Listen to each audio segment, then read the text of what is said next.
can't live by bread alone. Yeah, this word got food in it. Stepping on the devil dome, you should see the bruise in it. Backing out the scripts, told a demon to stand down. Go against the Most High, we gon' see how it pan out. The Father gave me hope, fill me with the ghosts. Now they hate it when I glow. Joseph with the coat, looking for their fruit, but they ain't got no cantaloupe. The Messiah or Belial, you can't be a fan of both. Can't serve two masters. Bread of heaven with the living water, yeah, serving up a truth platter. We ain't idolizing no folly, now we setting up a new standard. When Christ touched down, make the whole earth shake like Bruce Banner. Yeah, bringing them troops to ya. End times getting spookier, warfare getting nuclear, mankind getting goofier. They intoxicated with a wine, damn, she done roofied them. I'm checking every word, spirit doctrine like a proofreader. I hate these Nicolatans, hate these graven idols, man, I hate these flipping pagans. Trying to play my father and I hate these imitations. Screaming out Hosanna, we escape that simulation. Better flee them evil deeds or else that lake is where you layin'. Great is he inside of me, casting out this net like I was by the Sea of Galilee. Harvest gon' be plenty, but the laborers are few. Matthew 17 and 20, there ain't nothing we can't do. I can't be no lukewarm, fringes with the blue on. Devil wanna deal, but I told him this ain't Groupon. Praise to the Almighty, you know we gon' sing a new song. Hail the King of King, the Ultra Low, no Jimmy Neutron. If you keep his laws and his commands, then we can fellowship. I don't get with Pharisees and I don't rock with Hellenists. I am praising man, cause only Father get my reverence. I'm swimming in the word, it got me feeling like a yellowfin. Yeah, big stepper, Mr. Demon Chin Checker, trying to hear that well done, cause I feel that displeasure. Father pouring out the wrath, and he got a big measure. If it ain't about the kingdom, then I don't give a six letter. You got faith in the Messiah, you got power. I was clean up in that blood just like a shower. Isaiah 5, you were the vine that came on sour, but now we stand and giving glory in this hour. Yeah, we breaking them curses, fleeing the ways of the serpent. Follow his word and pray for discernment, cause they want us laying in hearses. We gotta rise up, raise and resurface. Choose life and stay in your purpose. The price was paid like a merchant, through Christ who came as a servant. See, the kingdom is really the bag, but yet somehow they chasing a Birkin. After this you ain't getting a chance, while you living you can't but search him. Gotta call on his name like his urchin, never knowing that day is emerging. So repent at the weight of perversions, judgment coming, that thing is for certain. Let's go.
Shalawam family, it's your brother Yasharahla from the House of Bread, and I have to give all praises, all glory, and all honor to the Most High God, whose name is YAHAWAH.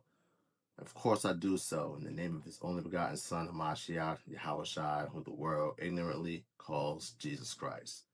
Make sure you make your way over to HIBofficialZion.com and get you a copy of the HIB, the Hebrew Israelite Bible. Shalawam, Kwam Yasharahla. The Hebrew Israelite Bible is the first of its kind, restoring the names of persons, places, and things in the ancient Hebrew dialect, colloquially referred to amongst the Israelite community as the Lashawan Qadash.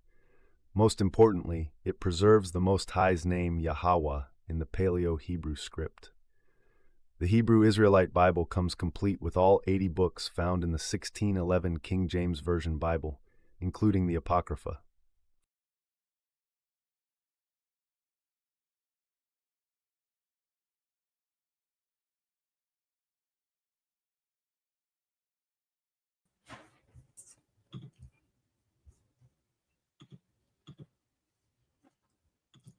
All right, Shalawam family. First and foremost, I want to give all praises, all glory, and all honor to the Most High God, whose name is YAHAWAH. Of course, I do so in the name of His only begotten Son, Hamashiach, Yahawashi, who the world ignorantly called Jesus Christ. It's your brother Yasharahla, House of Bread.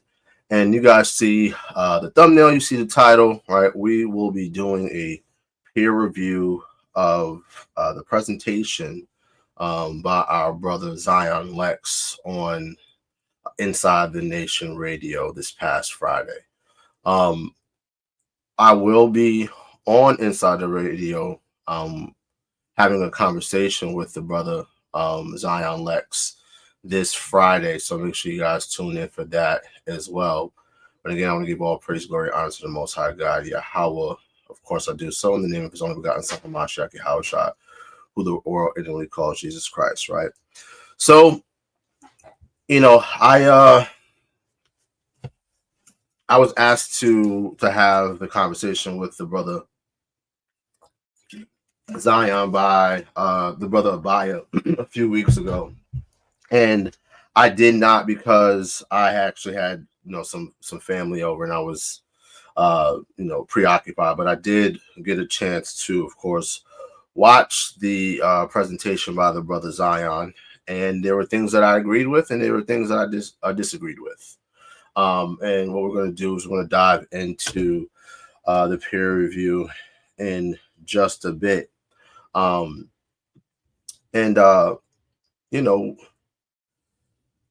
It's been it's funny, man. The Hebrew Israelite community, what's been going on as of late. This year, 2025, has been one hell of a year, right? We all know what happened on the beginning of this year, or right around Passover time, right? We know what happened then. Shout out to my brothers Deacon and Hassad from Genesis. They came out with their new understanding on salvation. So been dealing with that, and now here we are dealing with whether or not the Lashawan Qadash is correct, or whether or not the more modern Hebrew is correct and or biblical. So I'm going to dive into it in just a bit. Let me just get everything loaded up here. I had made a post on Facebook the other day because as I watched the presentation, and like I said, there were things that I agreed with, and there was things that I didn't agree with clearly in the presentation. And brothers and sisters, truly ate it up, right? They ate up what was presented to them. And I made a post on Facebook, and I said, you can present anything to the Hebrew Israelite community, right? Let me just get the post really quickly. So I put, you can present anything to the Hebrew Israelite community on a PowerPoint. Use words they don't understand. Quote, cite some sources they'll never read, and they'll eat it up. I watched it happen twice in the last 30 days, right? And then I quoted the book of Proverbs, chapter 14, verse 15, where it says, the simple believeth every word, but the prudent man looketh well to his going, right? So, a lot of people on social media, they say, oh my God, Lashawan Qadash, let's say it was destroyed last night, blah, blah, blah, blah. And I'm just sitting here, I'm like, yo, you guys, a lot of you guys haven't vetted anything. Haven't looked into a single source that was presented by the brother. And as we dive into it, there's going to be some things that the brother says that are just materially incorrect, right? So yeah, we're going to dive into that in a bit. Now, for everyone that's in the chat, right? I don't understand why brothers and sisters ask questions that have absolutely nothing to do with the topic, right? I just, for the love of God, don't understand, right? We're not talking about 12 tribes chart. We're not talking about anything else other than what's going on here with this presentation. So bear with me as I get this bad boy loaded up. Let me pull up. And Lord willing, this will be not too long of a video, as I'm not feeling too well today. So I had to address this, and Lord willing, it'll be pretty precise and concise, right? found, that is not found. Okay, so let's get started. Share screen.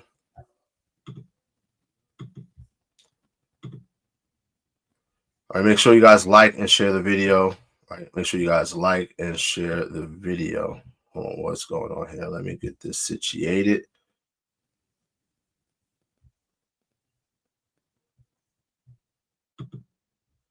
All right.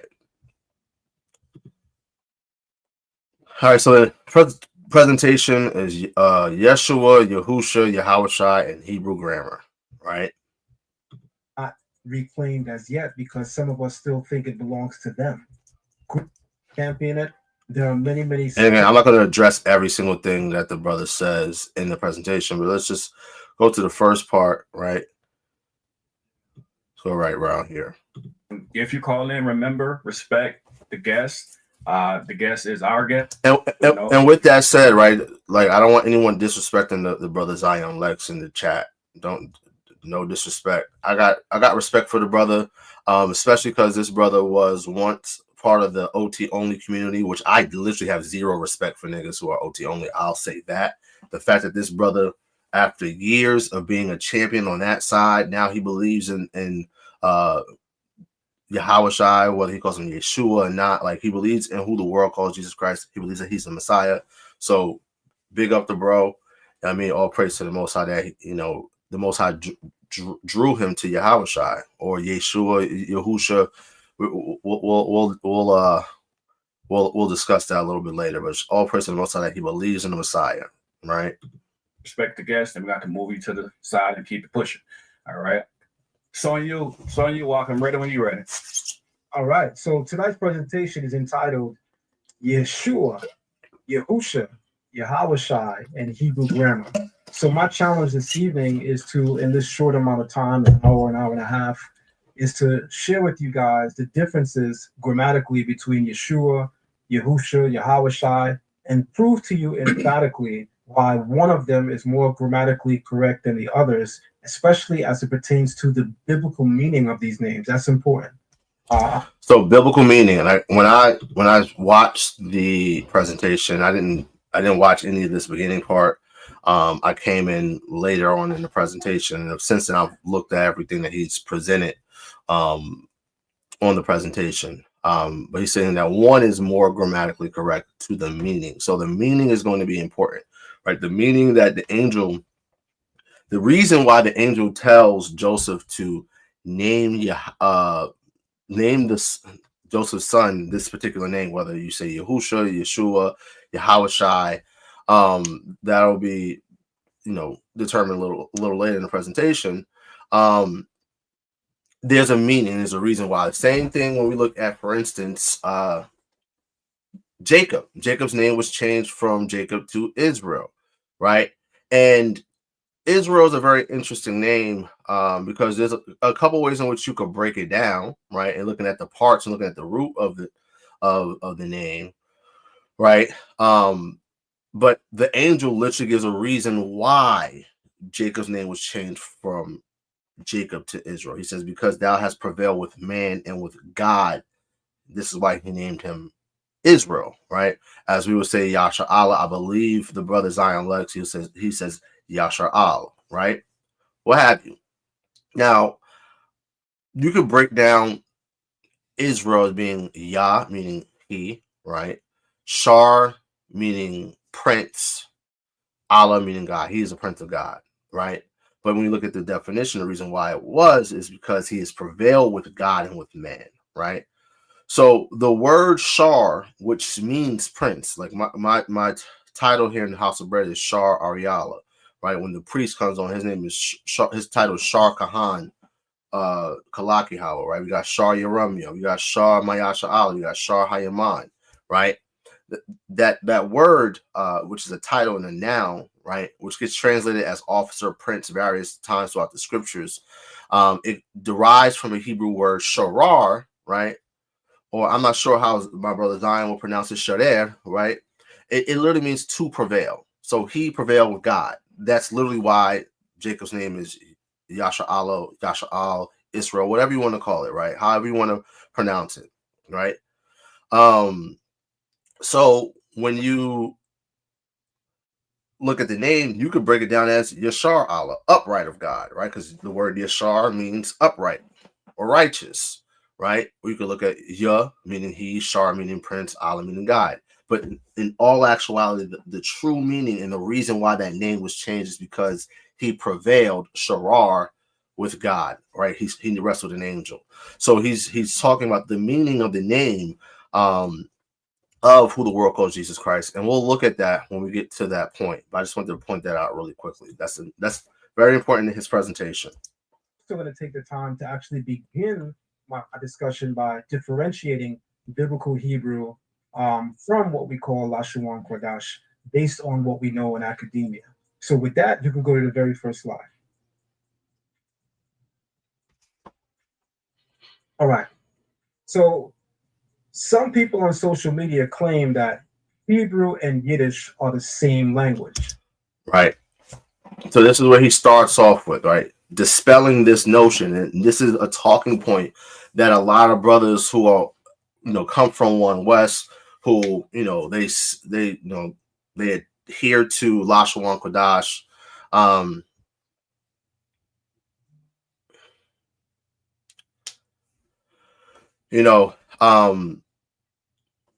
They use this talking point that whenever they see this script, right? Whenever they see this script, right, that this somehow is Yiddish, and that's problematic, right? And if any of you guys have ever gone to any of my, let's see, watch this.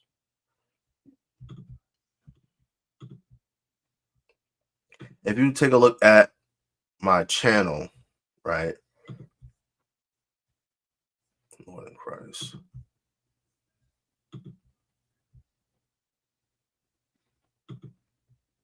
Right. If you go to my lives, right, I've done Paleo Hebrew 101 and Paleo Hebrew 102, right? And in 101, I go into what the difference between a script / writing system and what a language is. For instance, we speak English. English is written with what's known as the Latin script. If you spoke Spanish, Italian, French, right, a plethora of other scriptures, those are written with the same script, right? So a script is not necessarily synonymous with a language, right? So languages are spoken. Of course, languages over time began to be written down, and each language utilizes a writing system and or a script, right? So he's pointing out a very important fact, and this is something that One West Hebrew Israelites, a lot of times, brothers regurgitate things that were said, that were taught to them from the elders that are incorrect, and he's starting off by addressing that point, and I agree with him. I agree wholeheartedly that Yiddish and Hebrew are two different languages.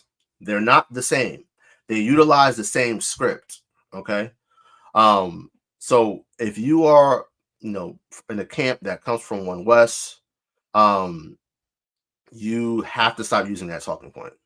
Right. The same way brothers have to stop saying that Jeremiah 14:2, due to the gates thereof language, they're blackened to the ground. That's not a color scripture, right? We have to advance and move on, right? And grow.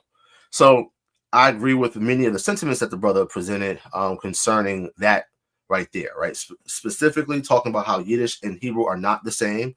And also he talks about how we have to, do more study. And yes, the elders, they taught us things, and we got to more perfect them and things of that nature. And that's something that I've sought out to do. I learned, what people call Lashawan Qadash from the late great elder Tazayazath. I even have a dedication in the HIB because the Most High God used that brother to teach me, right?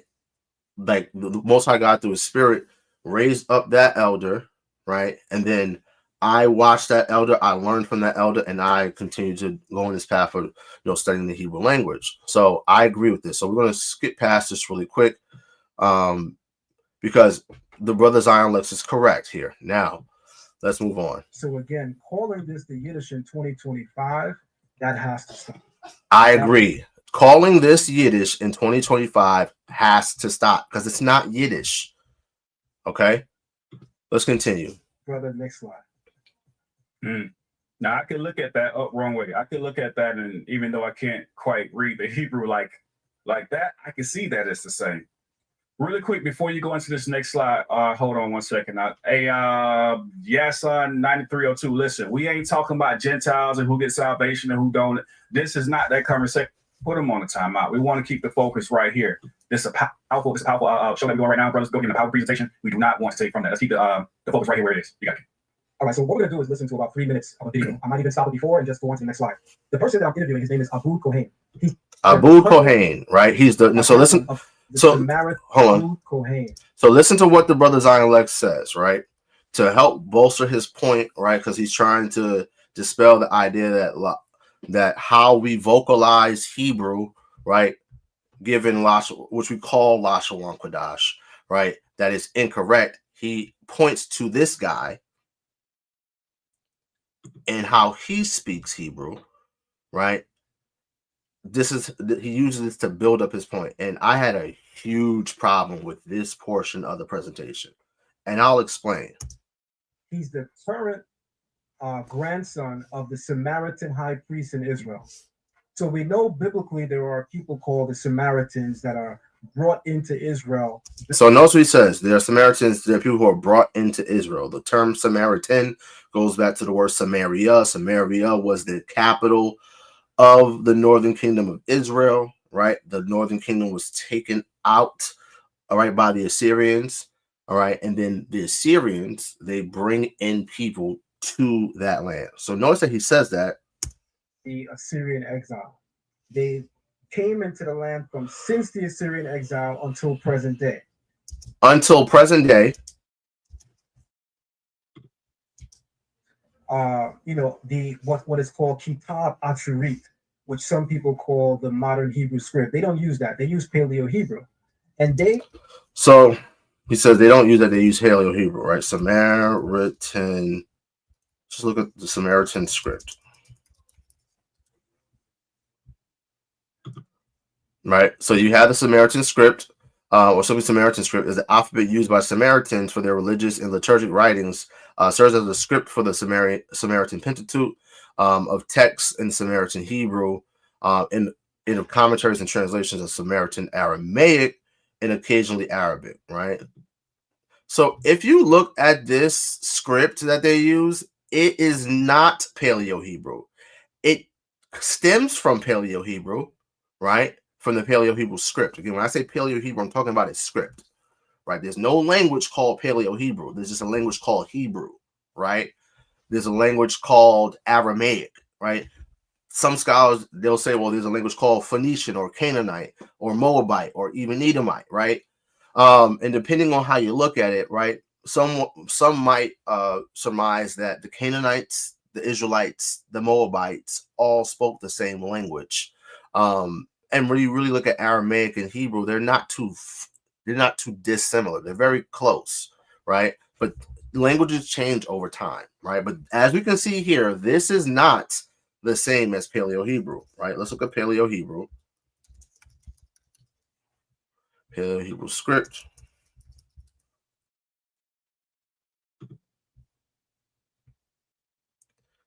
Here's one. This is the Paleo Hebrew script, right? Doesn't look the same, right? Doesn't look the same.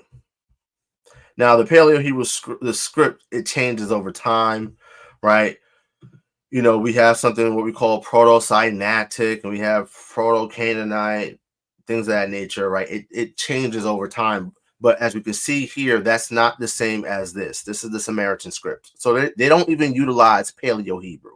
They utilize the Samaritan script, which derives from Paleo Hebrew. Don't speak Hebrew the way that it is spoken today. They say they speak ancient Hebrew.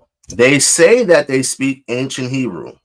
So when I interviewed him, one of the things I said to him, because I happen to have already known this, I said to him, because I learned this in college. So I said to him, would you demonstrate for us reading in Genesis the difference between how biblical Hebrew sounds via the Masoretic pronunciation versus ancient Hebrew.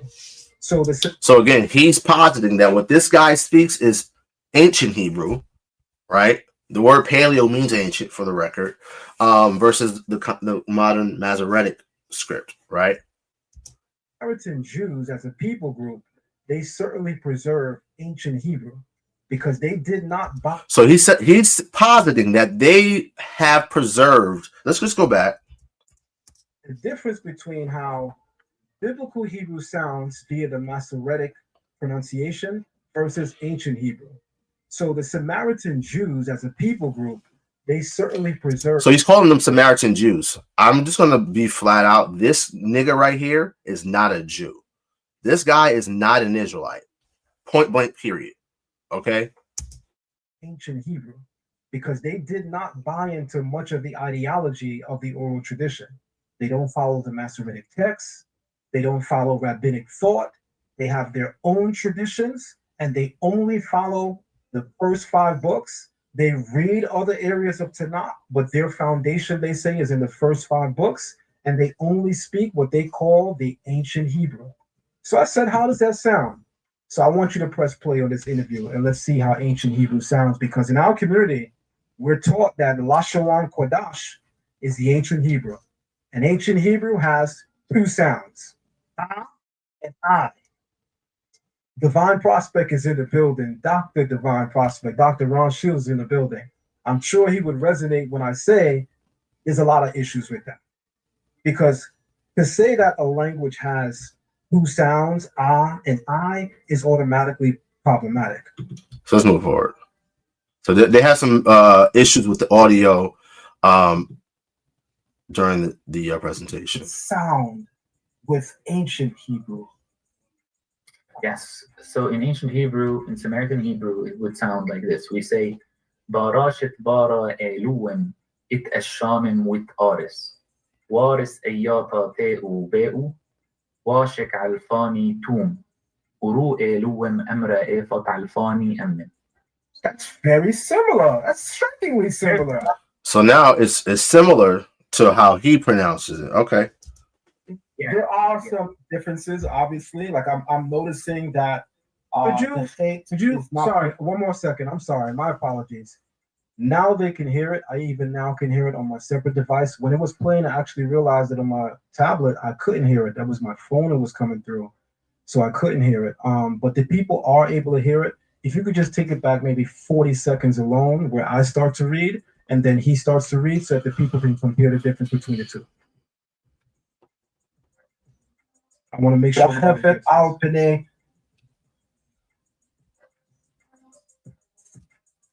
Characters, it would sound like Bereshit Bara. That's perfect. That's perfect. That was it. Tends to be the Assyrian characters, right? Mm-hmm. So in reading these characters, it would sound like Bereshit bara Elohim et ha-shemayim ve et haaretz. Ve haaretz hayta tohu wavohu ve choshek al penei tehum ve ruach Elohim merachefet al penei hamayim. Tell us how this would read, how it would sound with ancient Hebrew. And for the record, that's using what's known as the Tiberian Masoretic Hebrew, right? The Masoretes at Tiberias. Tiberias is in the northern part of Israel, right? It was named after Caesar Tiberius, right? A Roman emperor, right? It was developed, and again, I teach this in my lessons, right? It was developed during the 8th to 9th century CE, right? Let me just double check that. Let me just make sure I got the right century, right? So give me 1 second, family. Watch this.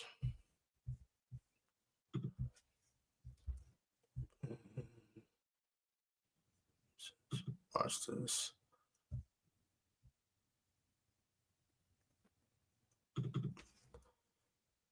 Okay, so when we look at the Masoretic Hebrew, right, which is developed in Tiberias, right, it dates back to between 750 to 950 CE, which is the 8th to 9th century AD, right?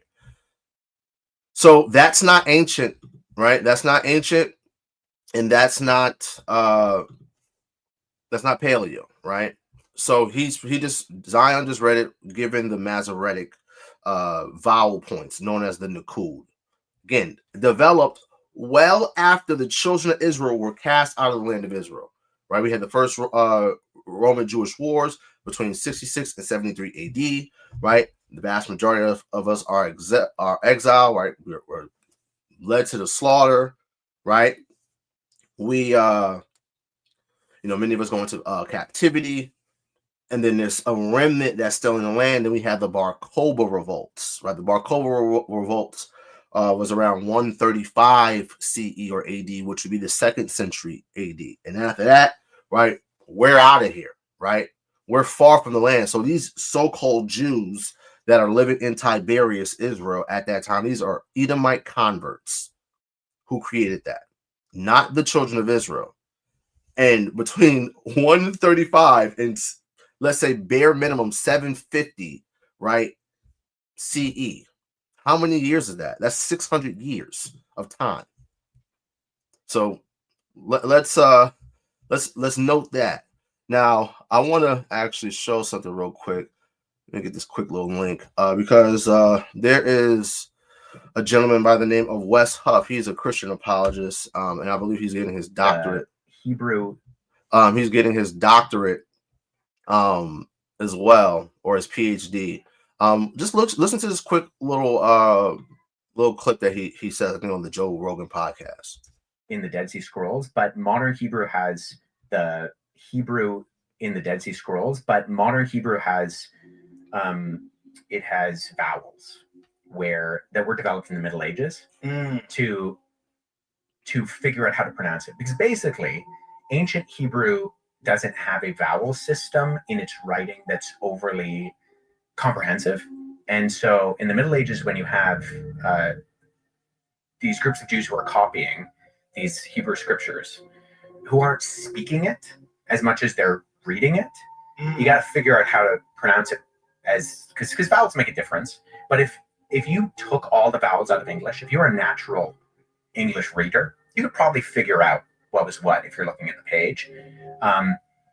And so in the Middle Ages, the Masoretic scribes come up with these vowel pointing systems. And that's what you see when you look at Hebrew Bible today, is you see these vowels. And sometimes the introduction or removal of the vowel is significant in the changing of the words. It's also interesting, and we're kind of seeing language change, written language, while right now in this current era because of the we've kind of abandoned cursive. Yeah. Right? So if people in the future go to read the ancient scripts of human beings that lived in the 20th century, they'll be like, "What is this shit?" So again, that's a really great point that Joe Rogan, raised, right? Again, when I grew up, I'm 33, right? We wrote in cursive, right? And depending on who's writing in cursive or whose writing it is, it may be hard to understand because of someone's handwriting, right? But when we're looking at, again, Hebrew, right? Over all those years between 135 CE, where you had the Bar Kokhba revolts, right, to when the Masoretic vowel system known as the Nakud was developed, that's a ton of years. So they're copying this stuff, right? And they're trying to figure out how it's pronounced because, again, they weren't speaking it like that, right? So it was a great point that that Wes Huff brought up, as well as Joe Rogan, right? But let's get back into this, right? Yes. So in ancient Hebrew, in Samaritan Hebrew, it would sound like this. We say, Barashet bara eluem it shanyam with aris. Waris eyaka te'u be'u. Washek alfani tum. Uru eluem emra efat alfani emen. That's very similar. That's strikingly similar. I mean, there are some differences, obviously. Like I'm noticing that the chet is not pronounced when you said ruach, right? Yeah. But nonetheless, I can understand what you're saying. So when a Samaritan Jew, Hebrew. That's right. When a Samaritan Israelite, That's right. So he could understand what he's saying, right? And he could understand what he's saying, right? That's right. But if I was to pronounce this, given Lashawan Qadash, it's just a problem. And I have a problem with this point that was made. It's like, again, this guy right here is not a Jew. He's not an Israelite, right? So let's actually go into the Bible, right? That's something that was not done in the presentation, and I don't necessarily fault him per se for that, right? Because it wasn't a biblical, necessarily a biblical presentation. And when I say that, I mean he wasn't diving necessarily into the scriptures per se and trying to teach a lesson on the scriptures. However, right, when we look at the scriptures and look at what's written, it's very important to understand that who this guy is, and they're claiming to be Israelites. They're not Israelites. Right now, again, our good brother Zion Lexx mentioned that there are Samaritans that were brought into the land of Israel, right? So let's take a look at the Bible real quick, right? Let's go to the blue letter, right? And we're going to go to the book of 2 Kings, chapter 17, right? And we're going to read from verse 6, and we'll jump down, right? So it says, I'll start verse 5. It says, then the king of Assyria came up throughout all the land and went up to Samaria and besieged it 3 years. In the 9th year of Hoshea, the king of Salakia, in the 9th year of Hoshea, the king of Assyria took Samaria, carried Israel, the Israelites, away into Assyria, and placed them in Halah and in Habor by the river Gozan and in the cities of the Medes, right? So now I'm going to jump down to verse 23, right? It says, 22, it says, for the children of Israel walked in all the sins of Jeroboam, which he did. They departed not from them until Yahawah removed Israel out of his sight, as he said by all his servants, the prophets. So was Israel carried away out of their own land to Assyria unto this day, right? Verse 24, and the king of Assyria brought men from Babylon, Hutha, from Avah, and from Hamath, and from Sepharvaim, right? So we know where Babylon is. I'm not necessarily sure where Hutha is or where Avah or Hamath per se is, right? So let's take a look, right? Hutha, right? Place from which King Sargon and Syria imported colonists into Israel. Probably a location approximately 20 miles northeast of Babylon, right? So we don't know exactly where it's at, but around this region, right? Sepharvaim, right? A city in Syria conquered by the king of Assyria, perhaps near modern Mosaib and on the Euphrates above Babylon, right? So again, this is Syria, this not Israel, right? And we have Avah, right? We don't know exactly where that's at. And then Hamath, the principal city of Upper Syria in the valley of the Orontes, right? So these are not Israelites. So to say that these people and that he's speaking ancient Hebrew, right, and it's very similar, right, to make a point is problematic because those are not Israelites. Now, let me ask you guys a question. Would it stand to reason that these individuals who are gentrifiers, right? They're brought from another land, right? They're not indigenous, right? They're not the people from that land. They're brought to Israel, to Samaria, right? They dwell there. Would it not stand to reason that how they speak Hebrew would be influenced by all the places that they came from? Would it not stand to reason that? And this is why I had a problem with this portion. It's like, why are we using this guy who allegedly is the grandson of the sitting Samaritan high priest? Really? Right? And that they've maintained this, right? He's positing that they've maintained this, right, throughout the course of all these years. And that's problematic, right? Actually, shout out to the brother Eliel from Anointed House of Saints here. He hit me up earlier today, and he was telling me how before he came into the truth, he dated this girl who was Assyrian, and she was, and one of her parents was a Cushite, and the language that she spoke, he said, reminded him, and it sounded just like what this guy is saying, right? And he sent me something that he ran through ChatGPT, all right, and it's abundantly clear that Samaritan Hebrew, how it is today, has transformed over the ages, just how all languages transform over the ages, right? So this is a terrible point that's been raised by the good brother Zion Lexx, in my humble opinion. And you could stop that right. The foundational way of speaking Hebrew is as it was spoken in the land, and that we call ancient Hebrew. So again, when you heard him read, you heard the U, you heard the O, you heard the I, you heard the E, you heard every vowel sound represented in the Masoretic text.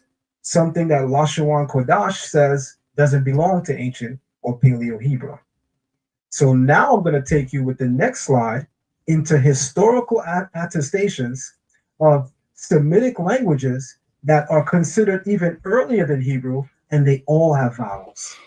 So let's get this work. Akkadian. One thing I don't play is with presentations, man. So yeah, the brother is presenting this well, and like I said, you can present anything to the Hebrew Israelites in a PowerPoint, right? Cite sources, they'll never read it, right? And they'll just eat it up, right?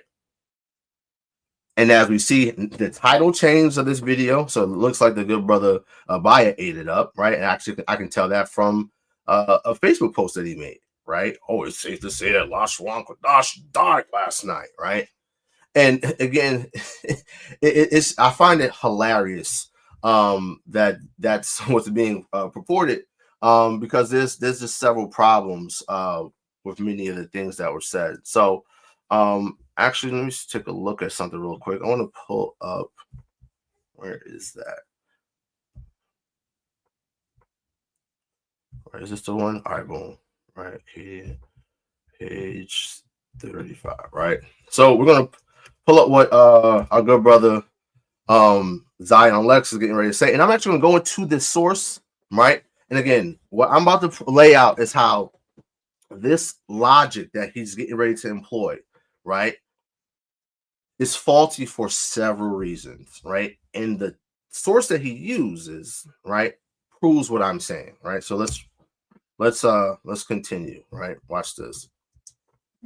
All praise to the Most High. Yeah. Akkadian cuneiform wrote full vowels. Source: John Hugengard of Grap.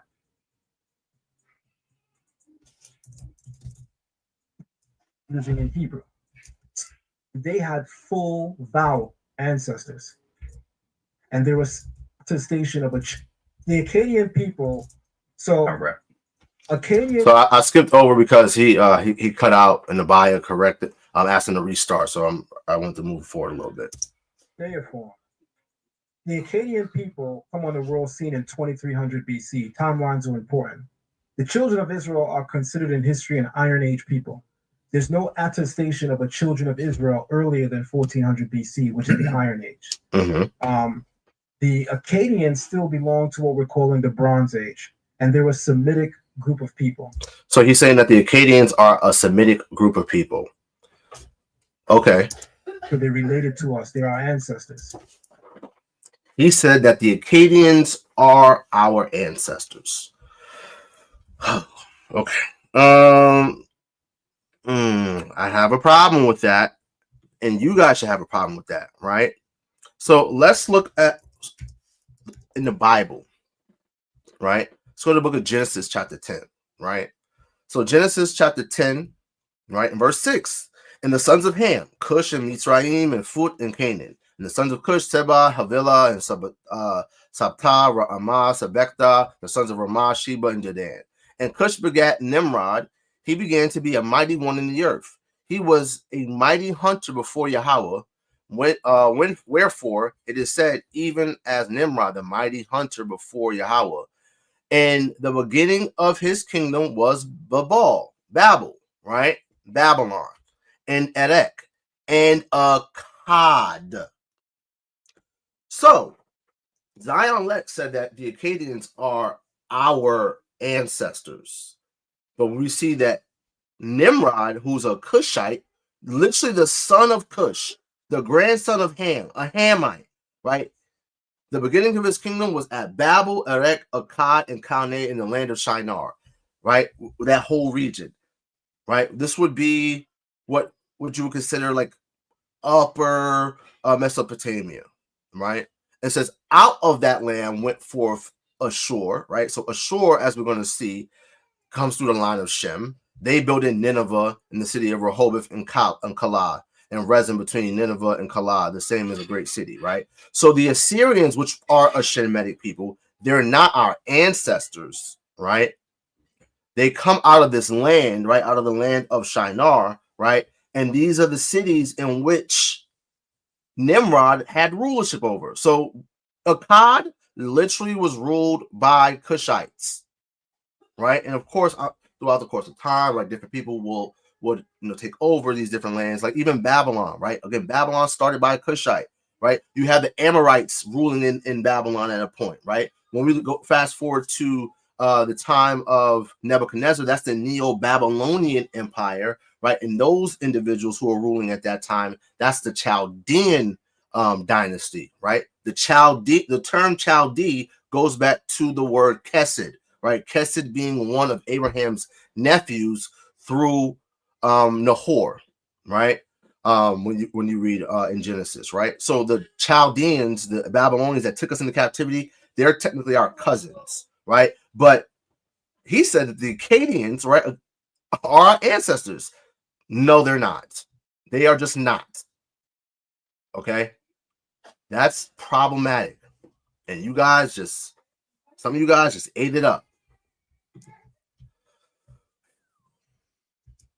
In Akkadian cuneiform, they had full vowels, the same vowels that we're using in Hebrew.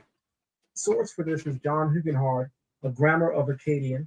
Hugenhard states explicitly that Akkadian cuneiform uses syllabic signs that contain consonant plus vowel combinations, consonant vowel, vowel consonant, consonant vowel, consonant, which anyone that knows biblical Hebrew knows that that's the same structure. The vowels A, E, I, and U are directly written in the script of Akkadian. Akkadian, from a scholarly point of view, is said to have preceded both biblical Hebrew and Phoenician Hebrew. In fact, I would agree with that, right? Akkadian, that's what scholars say, right? Akkadian proceeds that, right, on a scholastic level, right? Now, as Bible believers, right, we understand and know that the Bible has the truth in it, right? And when we look at the Bible, we understand that all people spoke one language, and the languages were confounded. Where in Babel, which just so happens to be where Nimrod ruled out of. That's the beginning of his kingdom. It was Babel, Erek, Akkad is in there, right? So this confounding of languages, right? Akkadian would have been one of those languages that would have been confounded from the original language, if you're a Bible believer, right? And I think Zion Lexx, I would have to ask him. I would think that he would agree with that sentiment, right? But let's continue. Language, according to scholars in academia, is said to stem from the older Semitic Akkadian language, if anyone that studies the history of languages in that region. Now, of course, I get into a debate about how accurate all of that is. And that's why I said I believe he would agree with that, right? Because, again, they're looking at it from these scholars, they don't believe in the Bible, right? So when they're digging and they're unearthing these artifacts and they're getting these cuneiform tablets, what they're doing is they're using carbon dating, right? And that's what they're doing, right? They're carbon dating stuff. And I have a problem with carbon dating. Carbon dating is nonsense, and it's a pseudoscience. The idea that you can date something based off of the rarest isotope of carbon 14, right, which is unstable. Somehow that's a good measure of how long something has been in existence. I have a problem with carbon dating. Carbon dating is nonsense, right? So let's continue. But the scholarly consensus is that our language develops from an earlier Northwestern Semitic language, which is Akkadian. Akkadian has this complete vowel system that biblical Hebrew does. Next slide.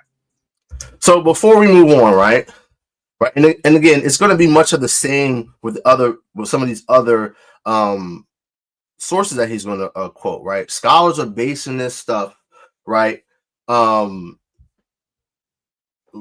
purely off speculation, right? And I'll demonstrate. So let's remove this, right? Present, and I want to show you. This is the source that he pulled up, right? That he cited, right? If you can see here, this is the preface of it, right? Here's the source, right? I want to show you something. Let's go to page 35, lesson 1. This is a textbook, right? The sounds of Akkadian. Since there have been no native speakers of Akkadian for some 2 millennia, over 2,000 years, it is impossible to determine exactly how the language was pronounced. The pronunciation used by scholars is merely an educated guess based largely on comparison with languages related to Akkadian, such as Arabic, Amharic, and Hebrew. Now, here is where, and this right here, this is why I'm saying this is nonsense, right? These scholars are basing it based off of how Hebrew's pronounced today, some 2,000 plus years later, right? And how Arabic is pronounced, right? If anyone, right, has ever gone into the history of Islam, right? There is this I think he's from the UK. It's this guy, I forgot his name. And because I live in Philadelphia, and there's a lot of Muslims, and I've had a lot of conversations with Muslims. Muslims are delusional, right? Very delusional. And you got to have these conversations with them, and you got to approach Islam from a scholastic level. On a scholastic level, many scholars actually they don't find any mention of a Muhammad in the 7th century CE. There's no mention of him, right? And they actually, when they're criticizing the Quran, right, there's no manuscripts that date back to that time, right? And when you understand that at that time in which Muhammad allegedly, right, received the revelation from the angel Jibril, right, and wrote the Quran or recited the Quran, right, and it was written down by some of his companions, there was no vowel system in Arabic. If you look at Arabic today, they have dots and dashes similar to how Hebrew does today. So the vocalization of how Hebrew is currently and how Akkadian, or not Akkadian, how Arabic is pronounced, as well as Amharic, which is another Shemitic language, this is how they're basing the sounds of the Akkadian. So guess what, Zion Lexx? This presentation, right, this source cuts you, right? And I say that respectfully, right? It cuts you because they have no clue. They have no clue how it sounded because no one has heard anyone speak Akkadian. The same is true for Sumerian, right? The same is true for Phoenician or the Punic language. No one has spoken that language in millennia. They have no way of understanding, right, how something would sound just by looking at a language. Now, I actually found, I'll say, you know what? Let me, oh, damn, where is it at? There was, I was looking into some videos on how languages are deciphered, how ancient languages are deciphered. Watch this, right? Let me move, present.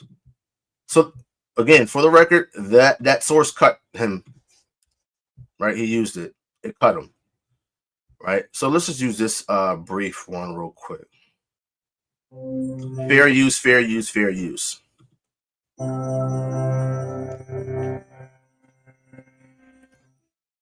In the early 1900s, on the island of Crete, British archaeologist Sir Arthur Evans uncovered nearly 3,000 tablets inscribed with strange symbols.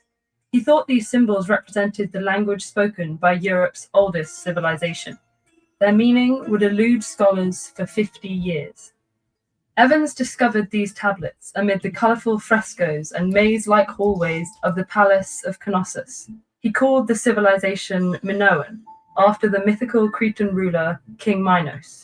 He thought the script, dubbed Linear B, represented the Minoan language, and scholars all over the world came up with their own theories. Was it the lost language of the Etruscans? Or perhaps it represented an early form of Basque?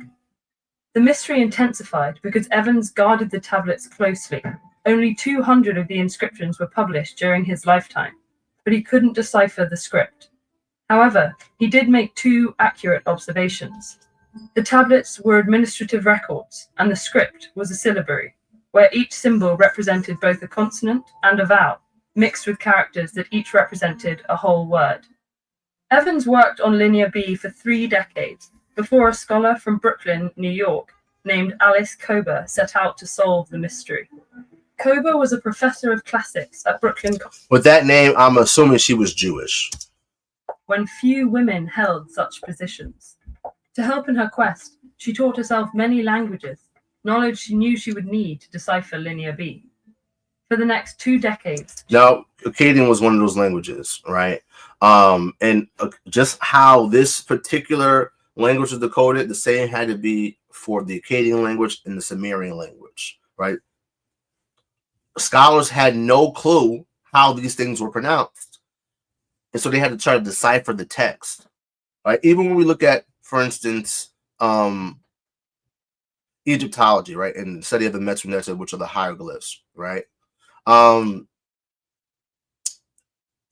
Scholars, they don't know how a lot of these things sounded, right? And when they're trying to put vowels into it, right, they'll just default to an E sound when it comes to Egyptian because they don't know. These languages haven't been spoken in millennia, right? Let's continue. The symbols. Working from the few available inscriptions, she recorded how often each symbol appeared. Then she recorded how frequently each symbol appeared next to another. She stored her findings on scrap paper in cigarette cartons because writing supplies were scarce during the Second World War. By analyzing these frequencies, she discovered that Linear B relied on word endings to give its sentences grammar. From this, she began to build a chart of the relations between the signs, coming closer than anyone before to deciphering Linear B. But she died, probably of cancer, in 1950 at the age of 43. While Kober was analyzing the Knossos tablets, an architect named Michael Ventris was also working to crack Linear B. He had become obsessed with Linear B as a schoolboy after hearing Evans speak. He even worked on deciphering the script while serving in World War II. After the war, Ventris built on Kober's grid, using a newly published cache of Linear B inscriptions excavated from a different archaeological site called Pylos on mainland Greece. His real breakthrough came when he compared the tablets from Pylos with those from Knossos and saw that certain words appeared on tablets from one site but not the other. He wondered if those words represented the names of places specific to each location. He knew that over centuries, place names tend to remain constant, and decided to compare Linear B to an ancient syllabary from the island of Cyprus. The Cypriot script was used hundreds of years after Linear B, but some of the symbols were similar. He wondered if the sounds would be similar. Similar, right? Similar to what? Looking at the Samaritan script, right? They have similar characters from the Paleo Hebrew, but they're not exactly the same. Again, this is all speculative. When Ventris plugged some of the sounds of the Cypriot syllabary into the Linear B inscriptions, he came up with the word Knossos, the name of the city where Evans had the inscription. It's a locket, right? If you look at this particular logogram or character right here, this is very close to what's known as the samak, or as our Jewish friends would say, the samek, right? Which is a sound, right? Hence, kenosis, right? So a lot of these languages all have their, as Zion Lexx would say, their root and stem in Hebrew. He came up with the word Knossos, the name of the city where Evans had discovered his tablet. In a domino effect, Ventris unraveled Linear B, with each word revealing more clearly that the language of Linear B was not Minoan, but Greek. Ventris died in a car crash 4 years later, at the age of 34, but his discovery rewrote a chapter of history. Evans had insisted that the Minoans conquered the mainland Greeks, and that was why examples of Linear B were found on the mainland. But the discovery that Linear B represented Greek and not Minoan showed that the opposite had happened. Mainland Greeks invaded Crete and adopted the Minoan script for their own language. But the story isn't over yet. The actual language of the Minoans, represented by another script called Linear A, has yet to be deciphered. It remains a mystery, at least for now. These aren't... Right? So, again, this is all speculative when it comes to what these scholars are saying. And again, I just want to point out that the source that our good brother Zion Lexx used actually cuts him. They don't know how these things were pronounced. They have no clue how these languages were pronounced, because you cannot tell how something was pronounced based off of a script and you just reading it and deciphering it. So let's go back to... Our consensus is that our language develops from an earlier northwest. Familiar with the ancient city of Ugaritic. So same problem, right, with this one, right? This going into the Ugaritic script, right? Ugaritic uses a different writing system as Hebrew, but no, it's the language is similar, right? It's a Shemitic language, and our look and scholars' looks on deciphering these texts is based off of how Arabic and Hebrew is pronounced today.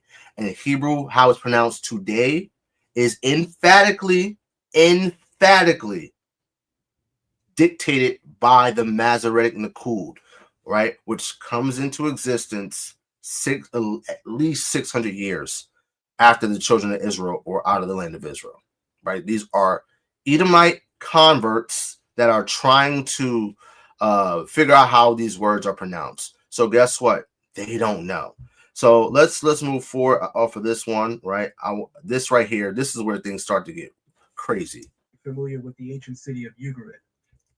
For it still have so showing when... Next slide.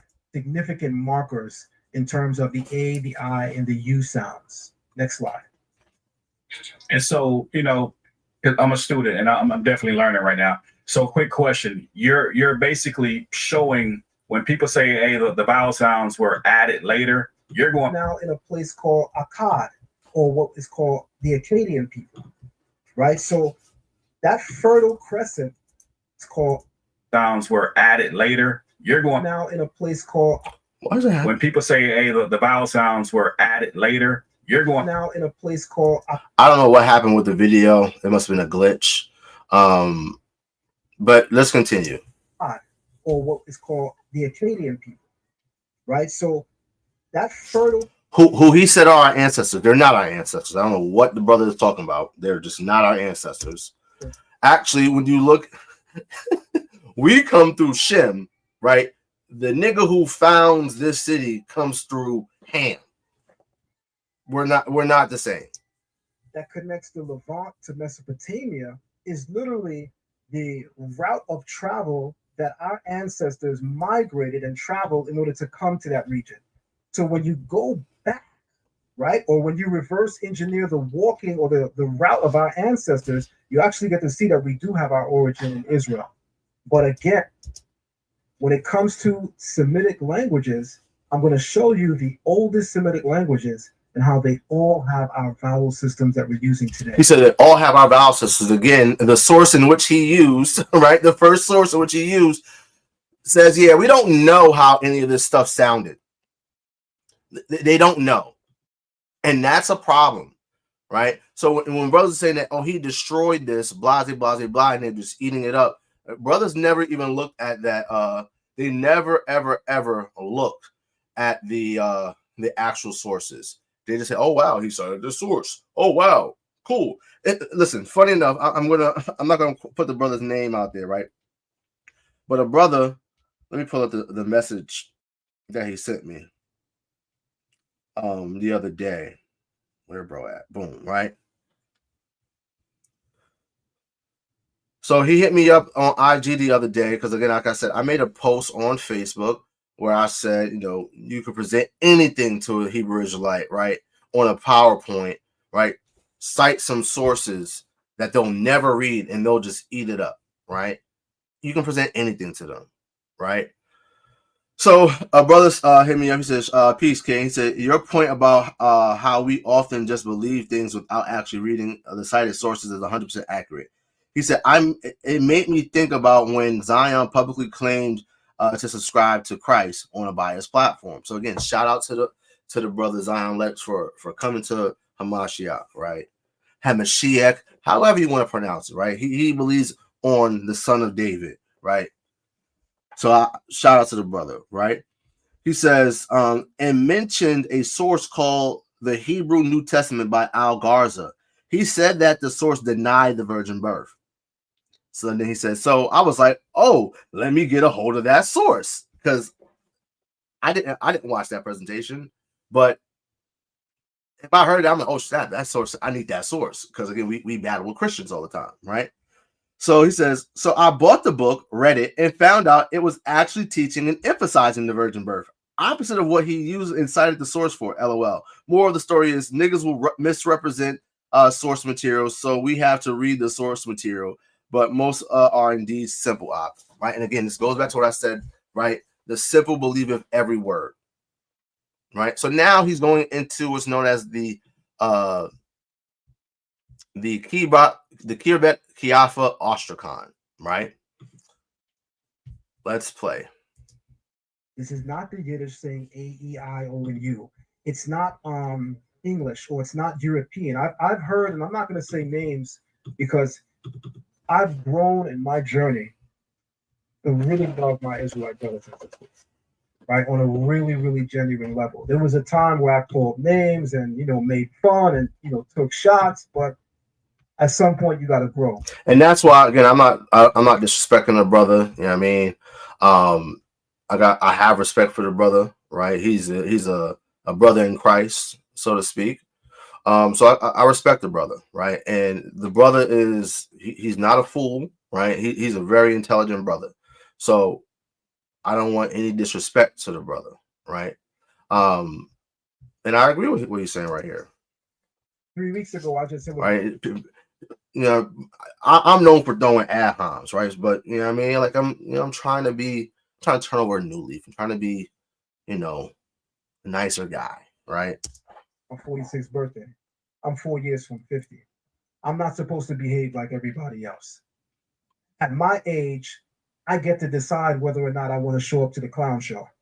People can send invites all they want, but it's my decision whether I show up or not. And I've decided I'm no longer showing up to that. So even the way I'm... And listen, I agree with the brother right here. Again, like I said, there's a lot of things that he said in this presentation that I agree with, right? This is one of them, right? But let's continue. Information. I'm not doing it from a space of trying to make our community look bad, but I'm sincerely and genuinely doing it so our community can catch up and really grow. And again, man, I wish I need to get me a soundboard, right? I have to get a soundboard. Anyone knows anything about soundboards and could recommend a good soundboard for me, like, please let me know.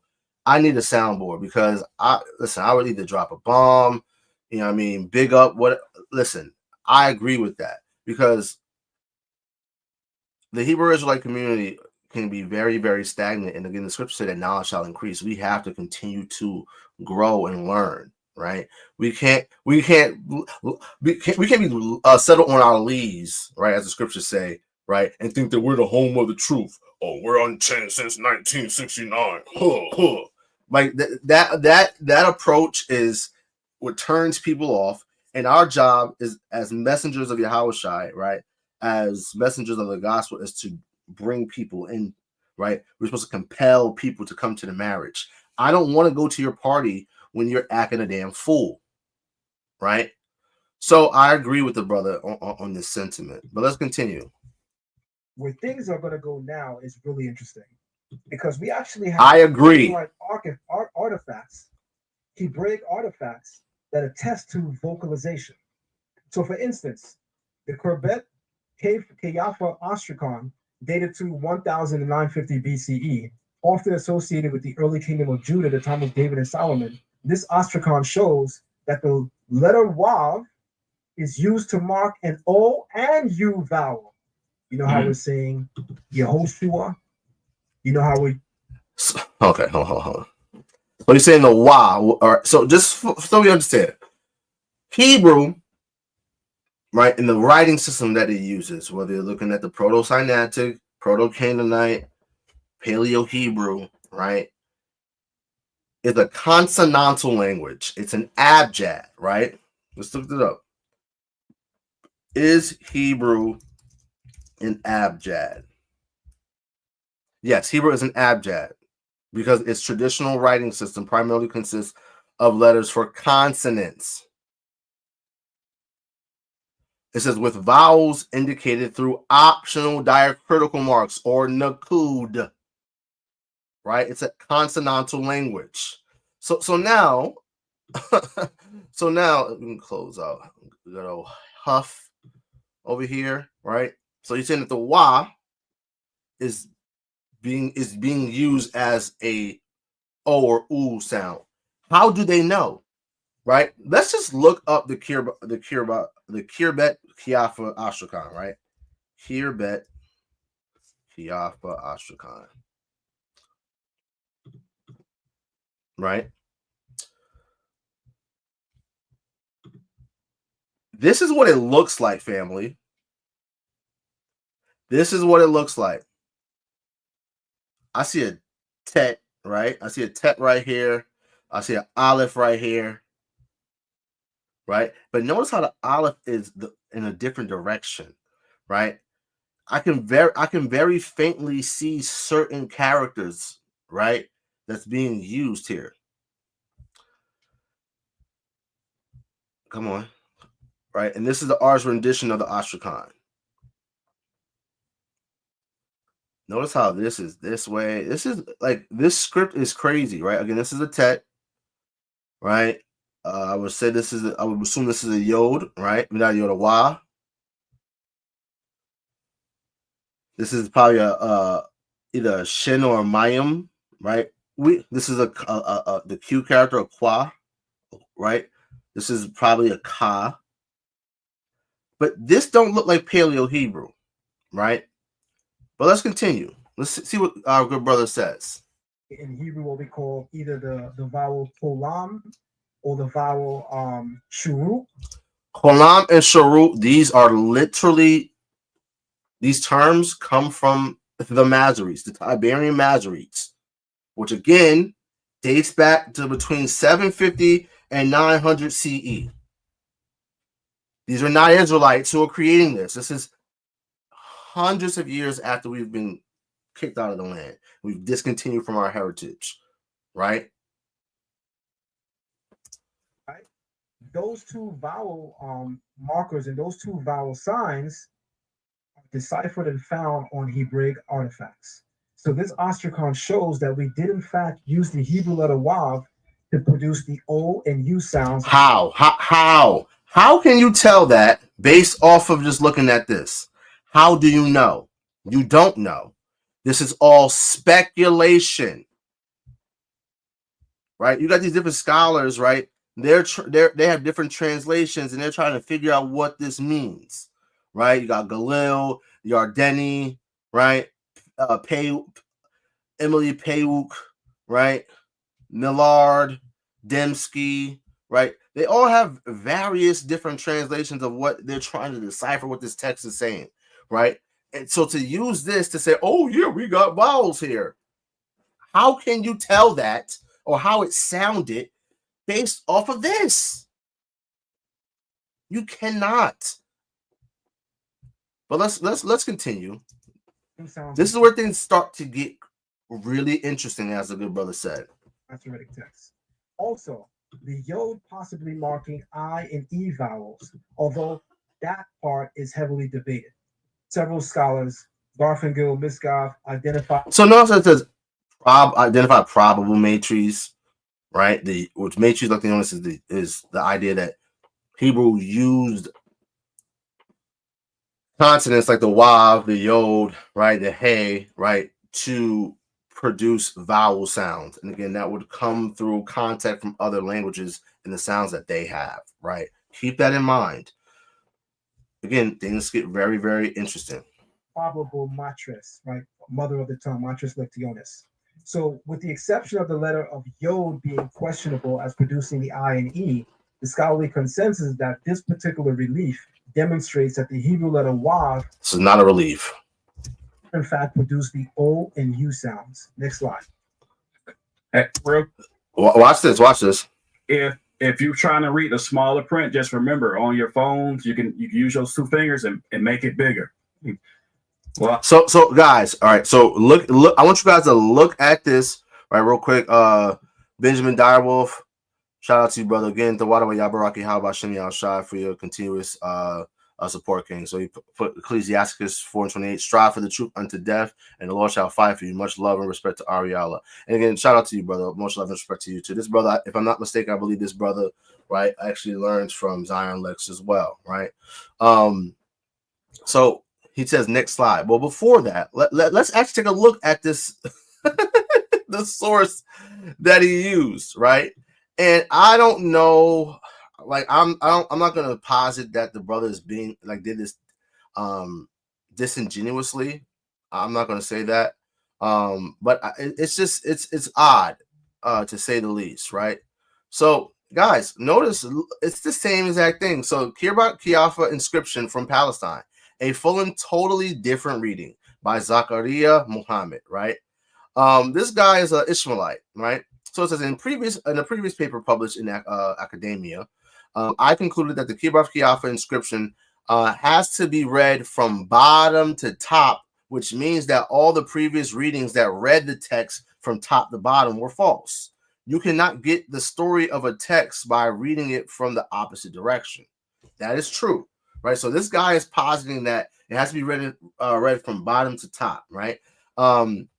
He goes on to say, I concluded also that there are some signs which indicate that the writing is bustafedon, right? So what is bustafedon, right? Bustafedon, it actually it's when writing is going from right to left to left to right to right to left, right? The Egyptian hieroglyphs does that a lot. Let's just look it up real quick. Watch this, right? Give me 1 second. So bustafedon, right? Written from right to left and from left to right in alternate lines, right? Let me just show you guys.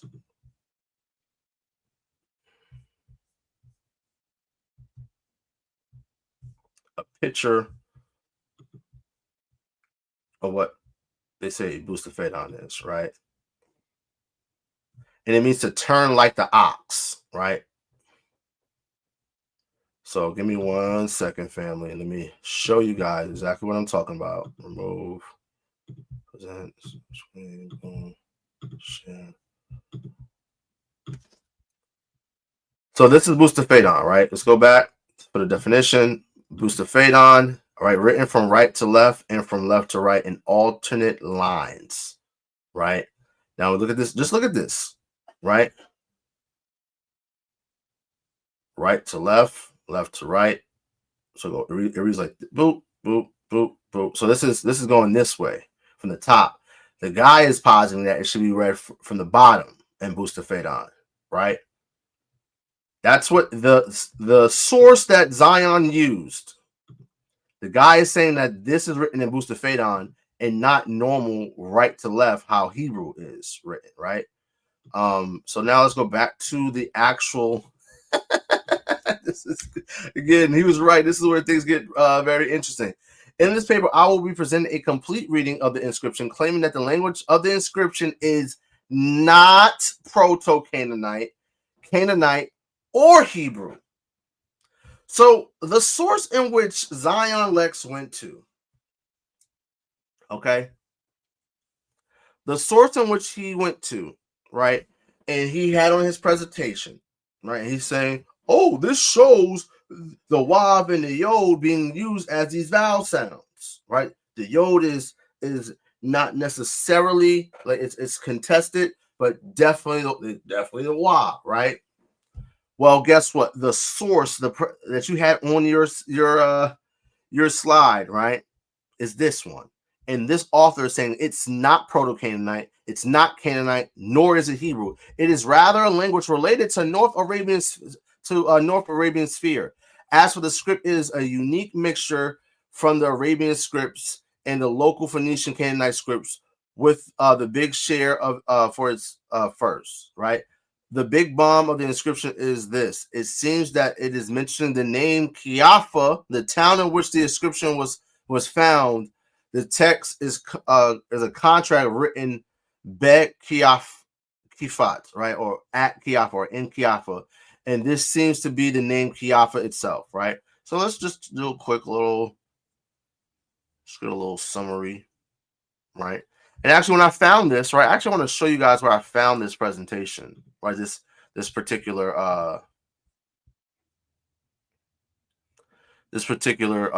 source, right? Watch this, right? So it says again, the document presents a reinterpretation of the Kibar Kiafa inscription, arguing for a reading from bottom to top and suggesting that the language is related to North Arabian rather than Canaanite or Hebrew.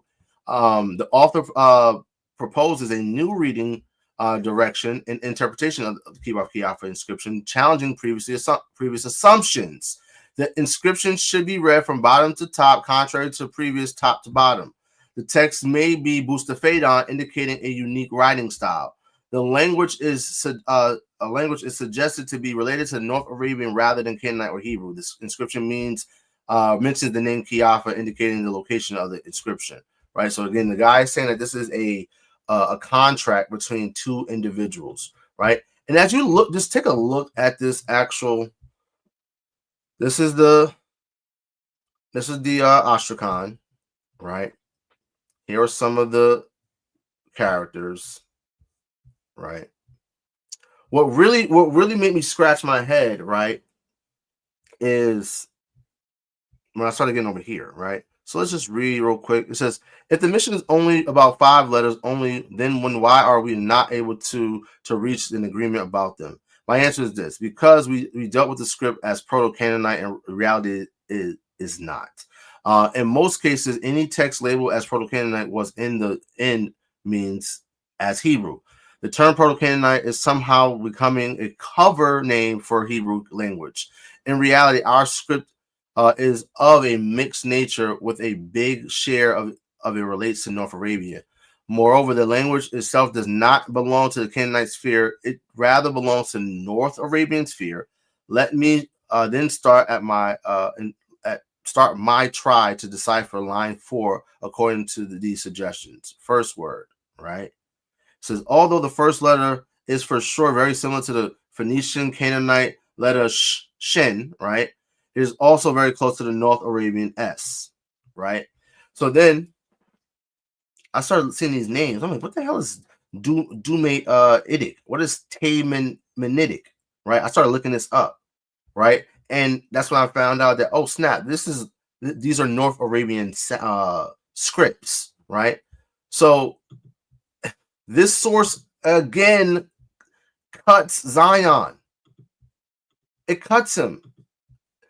He did not destroy anything, all right? He just put some sources on the paper, right? And he has an outlook on Hebrew that's honestly influenced by the current Masoretic vocalization, right?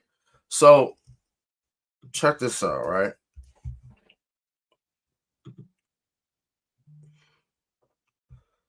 So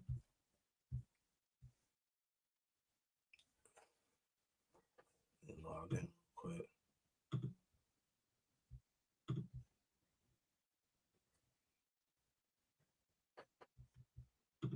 Watch this, right?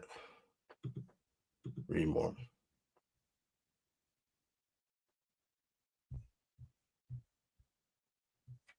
What's it here? So this is where you can find it from. This is what the link. Dang, where is it? I forget exactly. It was something. It was another place where I found it as well. And it just like the abstract of it was insane. Actually, I think that was it. Actually, Slovakia, right? Again, no thanks. Right? Let's just read it. Right? Again, this is North Arabian. This is what the guy is saying. It's North Arabian, not Canaanite or not Hebrew. This is problematic for several reasons. Right? Let's go back to Zion's presentation. You talking about maturing, man? I was finna hit my shots fired, but I can't even do that now since you don't give that speech. I got to keep going. Let's see. They keep going backwards on me. There we go. All right. Here's another one. The Mesha Stela, dated to, or the Moabite stone, dated to 840 BCE. The Moabite is a Canaanite sister language to Hebrew, and it uses the letter Y for O and U. Again, how do you know? They don't know this. This is all speculation, family, right? Again, my question is, how can you tell how a language that's not spoken, how can you tell that it's using these O and these U's? It's using these characters in this specific way. You don't know that because you can't, when you look at this artifact, let's look at the Moabite stone, right? Or the Mesha Stele, right? Let's just take a look at it. Guys, just by looking at this, can you tell how this language sounded? No, you cannot. When you look at a rock, right? Look at a stone like this. I think this is made out of basalt, if I'm not mistaken, right?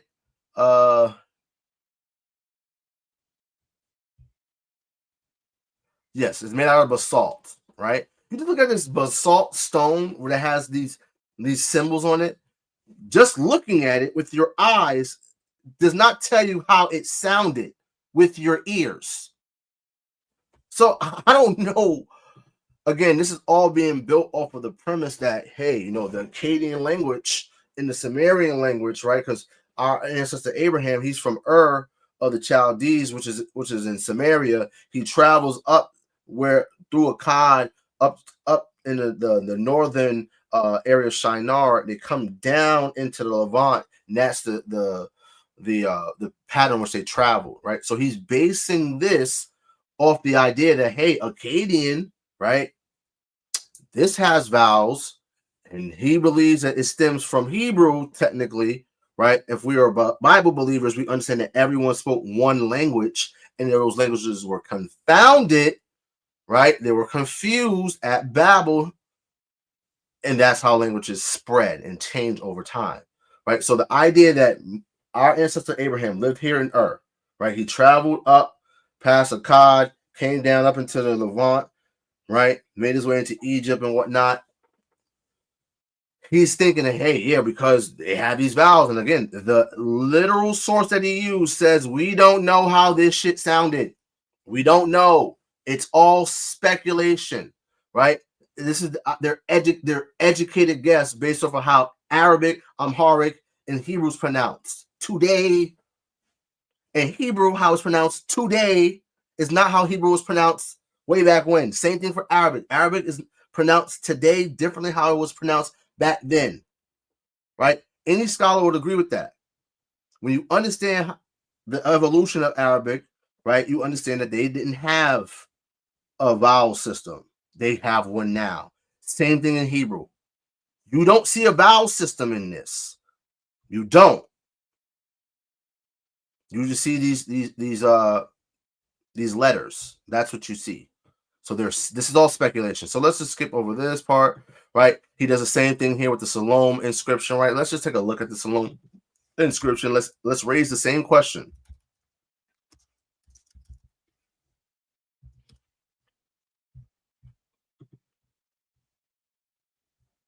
Guys, this is the Shalom inscription.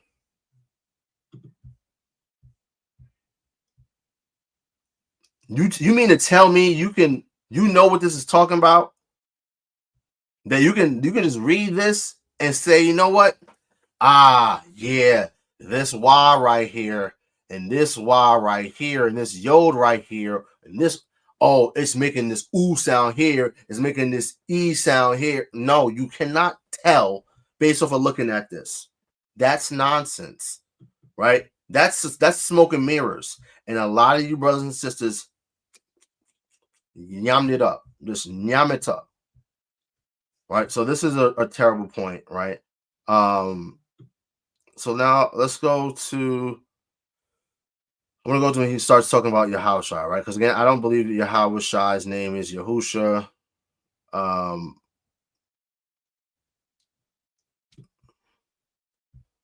Let's skip to when he gets to Yahawashi. It's when I hear an Israelite say Yahawashi. Uh-oh, watch this.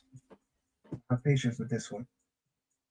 If I have to admit, if there's a pronunciation that is like somebody taking their fingers and running it on the blackboard, the chalkboard, we all know what that sounds like, is when I hear an Israelite say Yahawashi. And with all due respect, I'm more hurt, more grieved, more perplexed when I hear Israelite leaders and teachers doing that in 2025. And some of these people are friends of mine that I really love and respect. But at a certain point, if I can update information, if I can do videos and tell the community I was wrong about Yahusha and Yeshua, if I can come out and say I was wrong about who the Messiah is, why can't a lot of these teachers come out and say they never learned Hebrew?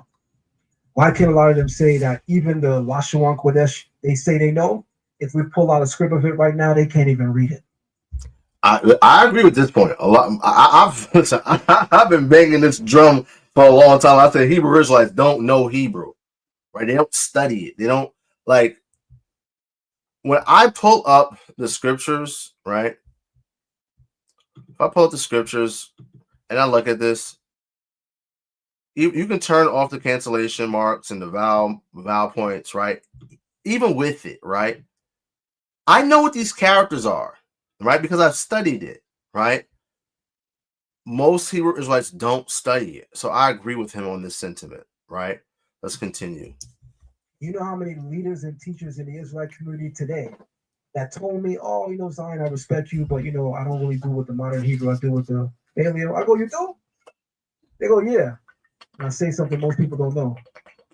My school taught the paleo. Paleo Hebrew is on the cover of our billboard. Again, Paleo Hebrew is a script, it's not a language, it's a script, right? Scripts are used to write languages, right? This is as much Hebrew, right? This is as much Hebrew as when you read it in a different script, right? It's the same language, right? So brothers got to get off of that talking point. But let's continue. Paleo Hebrew was inside. That's the first form of Hebrew I know. People think because they see me reading the biblical or modern Hebrew that I don't know Paleo. I'm bad as hell in the Paleo. So what do I say to Israelites when they tell me they don't know the Paleo? Can you read it? Because I actually happen to have a Paleo Tanakh. And when you pull it out, they can't make it past 2-3 words. Meanwhile, I'm on the 5th chapter. So what I'm saying is a lot of us are just lying. Yeah. That's what's happening. People that tell you they... All right, let's move forward. Why Yahawashi and Yahusha are incorrect pronunciations. They invent sounds that do not exist in biblical Hebrew. Again, just going back to the source that he used, going into the Akkadian, right? Going into the Sumerian, all that stuff. These scholars attest that they don't know how this stuff sounded. They don't know, right? They're basing it off of the Arabic, Amharic, and Hebrew today. And Hebrew today is literally influenced by the vocalization system known as the Nakud that was presented by the Masoretes at Tiberias. The vast majority of people don't know that before the Masoretic Hebrew, the Tiberias Hebrew vocalization system, that Nakud was presented, you had something called the Palestinian vocalization system, and you had something called the Babylonian vocalization system. And guess what? All three of them, right, are well after we got kicked out of the land, right? The Palestinian vocalization system dates back to the 7th century AD, right? An example of it would be the Cairo Geniza or the Machzor Vitri, right? These are documents, right? You have the Babylonian vocalization system developed by the Masoretes at Babylon. It dates back to the 6th or 7th century AD. And an example we have is the Codex Babylonicus Petropolitanus, right? That's the name of the source, right? So we can see these vocalization systems being employed by these individuals, right? In Babylon and Palestine, right? When it says Palestinian, it's talking about at Jerusalem, right? The Palestinian vocalization system was developed in Jerusalem in the 7th century AD. That's the same time as Muhammad, right? Allegedly, Muhammad lived during the 7th century AD, right? You mean to tell me the Israelites were in the land of Israel, was in Jerusalem in the 7th century AD? Like, God, this is insane, right? But just taking a look here, I want to zoom in so y'all can see, right? So he says, the form Yahawashi contains the invented consonant cluster Washai, which has no basis in any Hebrew verbal root associated with the name Joshua or Jesus, right? Then he says a diphthong, right? All in the middle of Yahawashi is not found in Hebrew in the Hebrew name right here. He's saying it's Yehoshua, right? Again, and this is all based off of the modern vocalization system. Nor is shortened form Yeshua, right? He said the shy ending does not correspond to any biblical Hebrew suffix, nor the original root Yashai, which means to save or deliver, right? So this makes Yahawashi a completely artificial construct with no grammar, no root, and no manuscript support, right? So that's the claims that he's making. Let's just continue. Yahawashi contains the invented cluster Washai. Yahawah is what One West Hebrew grammarians are saying is the name of the creator, right? That's his name is Yahawah. And just so guys, people understand, right? The reason why that is, right, is because they understood that the ancient Hebrew did not have these dots and dashes, right? That's not present anywhere. That's not present in any ancient manuscripts, right? And they understood that this was an abjad or a consonantal language, right? So you have the yod or yad, ya. We have a hey or ha. You have a wav, wa. You have a sh. You have a ayin, right? And when you understand what these characters represent, right? You have, for instance, the shen, right? Represents teeth, sh, right? The Hebrew word for teeth is shaf, right? Look at the ayin. This is a newer ayin, right? The old ayin literally the character of an eye, right? That's how it was drawn, right? In the Proto-Sinaitic and in the Proto-Canaanite, and of course in the Paleo, it's just a circle for an eye, right? And Zion will more than likely pronounce this character as Ain, right? But brothers, the elders at One West would have pronounced it as Ayan, right? So hence Yahawashi, right? And actually before we come here, let me go back to a timestamp, right? Because what he's getting ready to do here is based off of a sentiment that he starts to lay down at the 36-minute mark. So watch this, family. I just want to show y'all something. 36 minutes.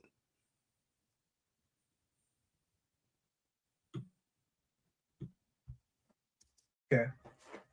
So how are we going to say angel? Because in Hebrew, they spell the same way. Hold on, let's go back some. How are we going to say that God, they say, is in the first 5 books, and they only speak what they... Let's start right about here. A combination of letter placement and pronunciation. That's a diphthong. Lashawan Qadash has no room for what we call diphthongs. So what we call diphthongs, right? So let's just look up what a diphthong is for you guys who don't know. Diphthong. Right? A diphthong is a gliding vowel sound made by combining two single vowel sounds. Combining two single vowel sounds. Right? Watch what Zion says. Is where you join a consonantal letter with a vowel and an entirely new sound is created. Problem with that is that Hebrew is in the writing system is an abjad. It's a consonantal language. Right? Let's continue. The reason why when we take the letter Shet in Hebrew and we join it with the Yod and the Av vowel, that we have the word Sai. The Av vowel, right? Again, he's talking Masoretic Nakud. That's what he's talking when he says that. Lashawan Qadash doesn't account for that. It doesn't account for that because that's not original. Very important about that, I hope this is not above people's pay grade. What's very important about that is that in biblical Hebrew, it's the combination of letters and pronunciation that dictates meaning. So he's saying letters and meaning dictate letters. Hold on, let's go back. Great.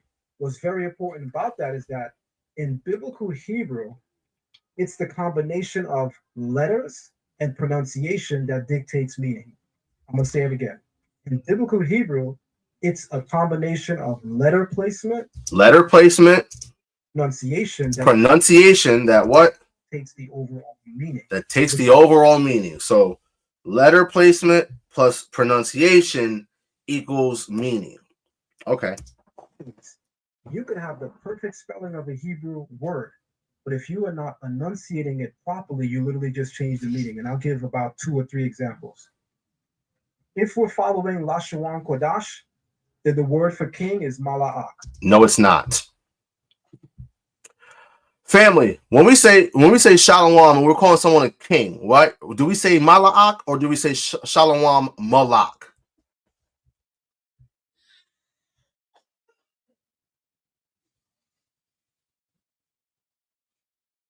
Malak, not Malak. So either Zion is just, I don't want to say that the brother's lying here, right? I don't want to say that because lying denotes intent.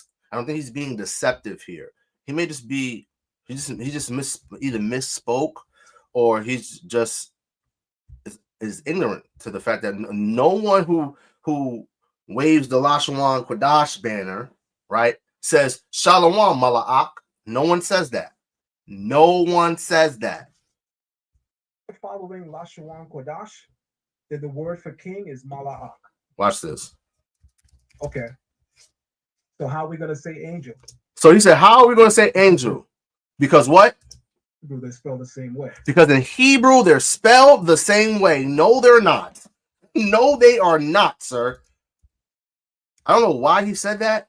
I truly don't understand why he said that, right? So let's just look at the word king, right? Let's look at the noun, right? Again, letter placement and pronunciation dictates meaning, right? Right? Okay, cool.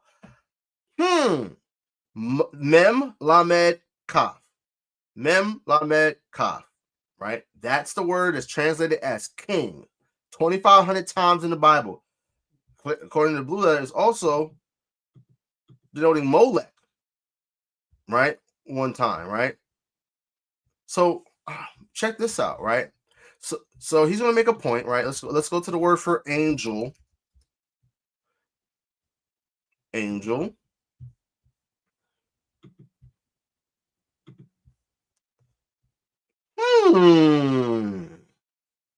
Interesante.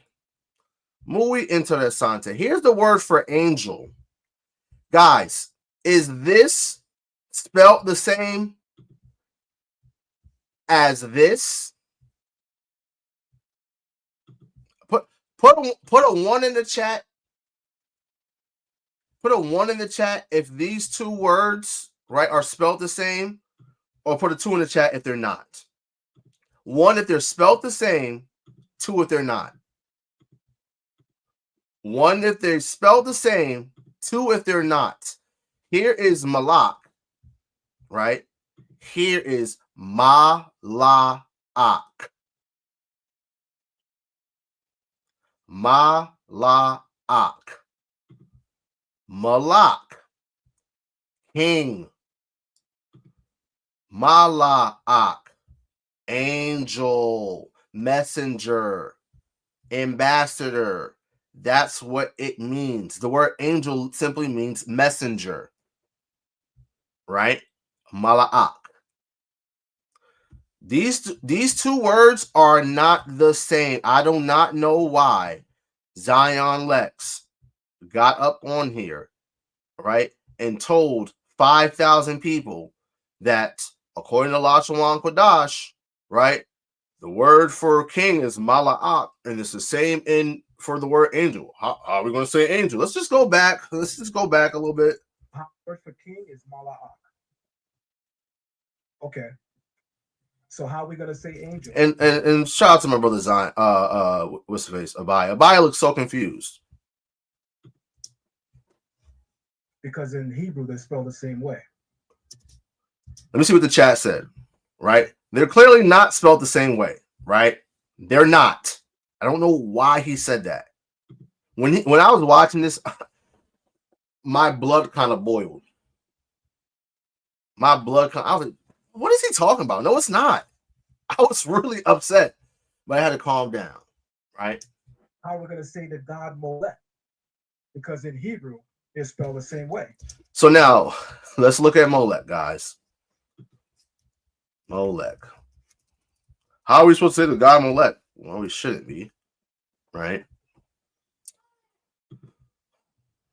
Molech, right? Mem Lameka, right? He's correct. Molech, right? And Malak are spelled the same way. But Molech, Malak, and angel, which is Malak, are not spelled the same way. Here's the problem, right? Here's the problem. When you look at this word, what does Molech mean? It means king, god of the Ammonites and the Phoenicians, to whom some Israelites sacrificed their infants in the valley of Hinnom. It means king. The Canaanites have a god that they call Baal, right? They call it Baal. The word Baal simply means Lord, right? You should never call me Ishi, right? Watch this. I'm going to show you something. Hosea chapter 2, right? Watch this. So it says, I'll start verse 14. Therefore, behold, I will allure her and bring her in the wilderness and speak comfortably unto her. I will give her vineyards from thence in the valley of Achor for a door of hope. She shall sing there as in the days of her youth, as in the days when she came up out of the land of Egypt. And it shall be at that day, so we're talking about her is talking about Northern Kingdom specifically in this context, in that day saith Yahawah, that thou shalt call me Ishi, and call me no more Baali. Right? So let's take a look at this word. Right? Ishi, right? Or how we would pronounce it, Ayashia. Ayash meaning man or husband, Yah at the end denoting my, right? You shall call me my husband, right? Ayashia or Ishi as the small hats would pronounce. It says Wala'ah and no Thakwara, right? You won't call me, right, anymore Baali, right? Or Baalia, right? Baali. What is Baal? What does that mean?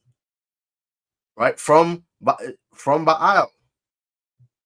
What does this word mean? It means man, owner, husband, right? But the Canaanites have all, it also means Lord, right? My Lord. You're not going to call me this anymore. Baali. Baalia. However you want to pronounce it. Tomato, frickin' tomato. That's one of the main reasons why I didn't want to have the conversation, or I would never debate. I would literally never have a debate about whether it's pronounced this way or that way. I'm not going to debate tomato, tomato, potato, potato. I just will not. But what Zion is doing, Zion is saying that, hey, letter placement and pronunciation changes the meaning. right? And he says erroneously that the word for king, which is malak, or he would say malek, is the same for angel. They're not spelled the same, right? Now, when it pertains to Molech, again, it literally means king. The Canaanites have deities that they call Baal, right? Baal, right? Baal, like that word in itself is not, indicative of idolatry, right? But if you're invoking, like most of these, like when you see in like 2 Kings, right? It says that they worship to Baal, right? Watch this. Prophets of Baal, right?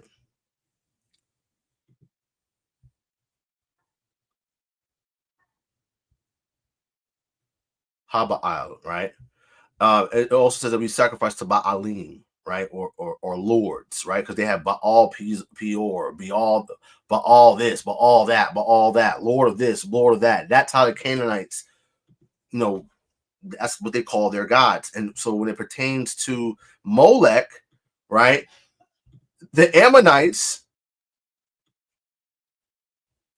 it literally, again, this is the god that they worship, and some of the Phoenicians or Canaanites worship him as well, right? It just means king. It means the same thing. So I remember this was years ago, right? On Clubhouse, right? And I remember it was this OT only nigga, right, by the name of Shlomo. Couldn't stand that nigga. Still can't stand him. He's an idiot.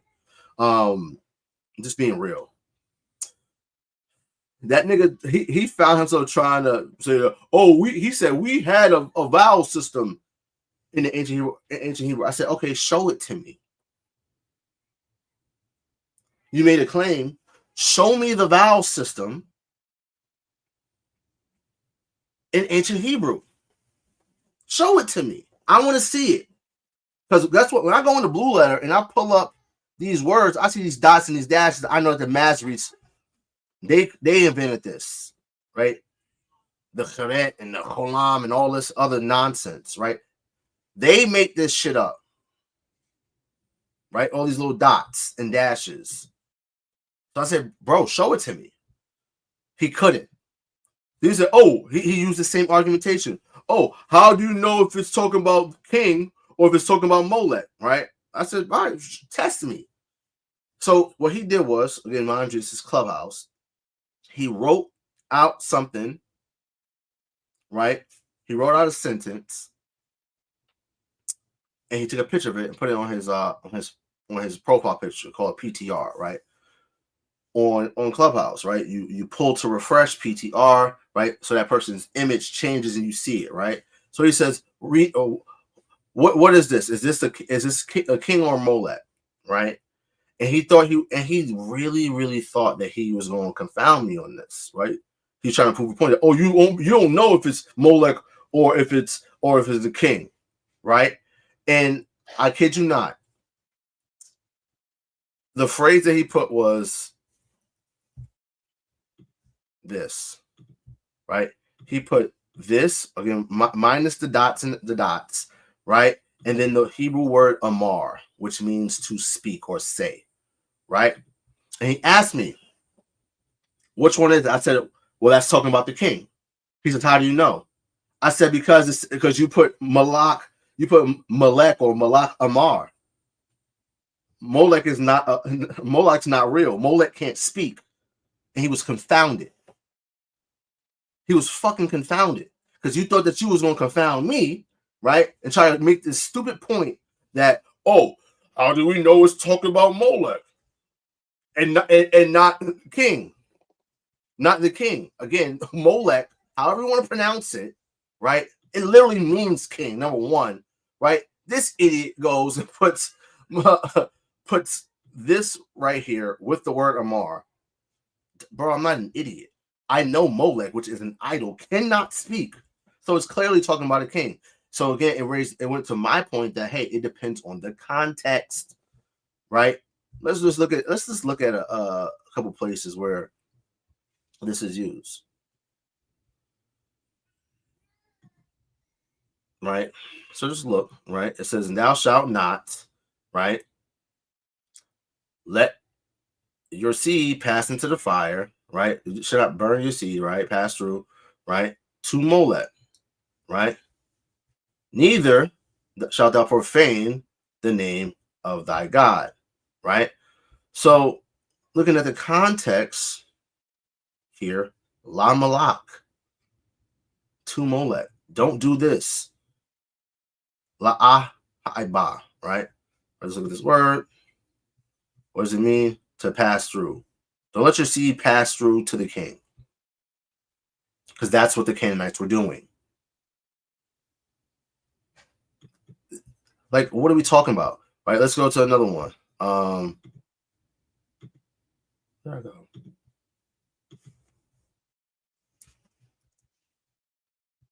Watch this. Let's go to another one, right?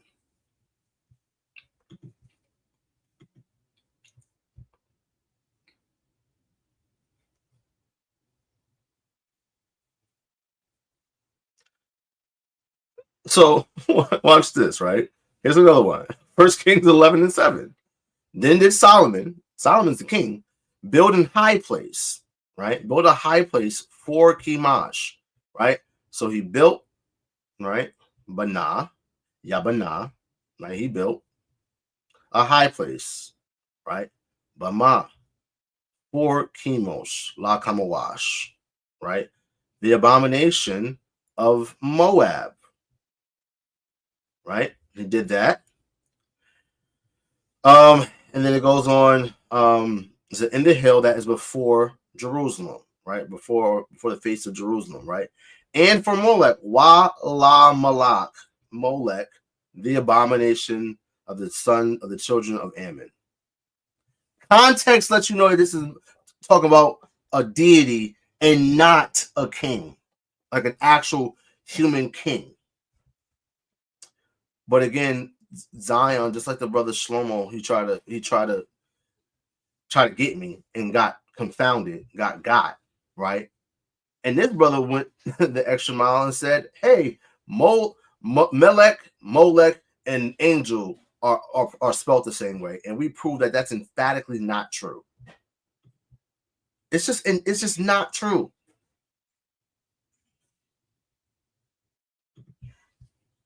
So let's continue.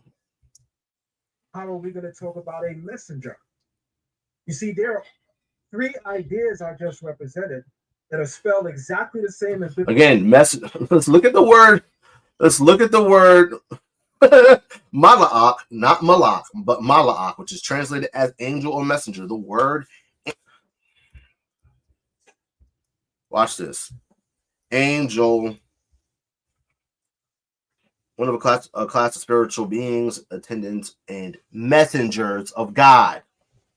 Right? Goes back to the Latin angelus, from Greek angelos, literally messenger, envoy, one that announces. The word angel in English simply means messenger. And he tried to make a point, so how are we going to know the difference between an angel and a messenger? It's the same thing, bro. It literally is the same thing. And this same word is literally translated as messenger all these times throughout the Bible. Jacob sent messengers. Mala'ach.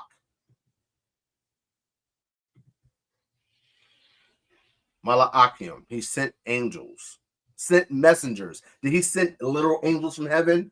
No. Because this word it's the same thing. Hebrew, but each different pronunciation yielded a different meaning. Melech is how we say king. Malach is an angel.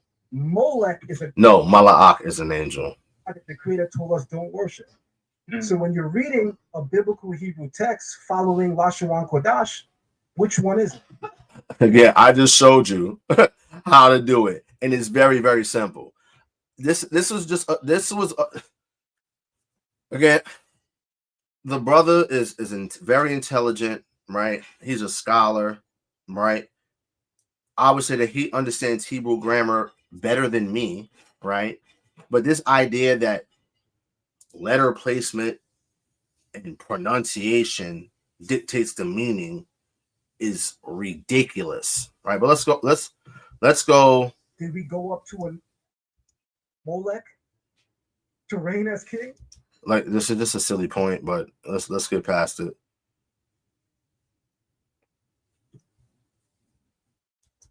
They become the dumbest person in the room. We say mother and father supposedly in Hebrew today actually reflects the last language we spoke, Aramaic.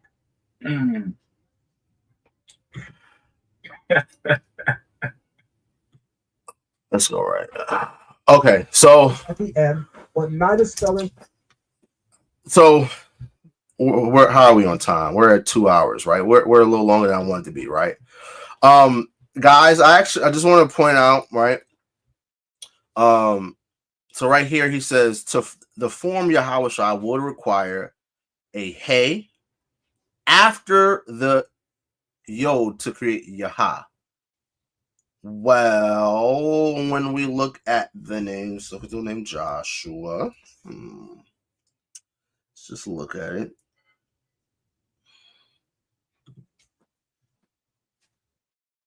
Remember, he was written from right to left.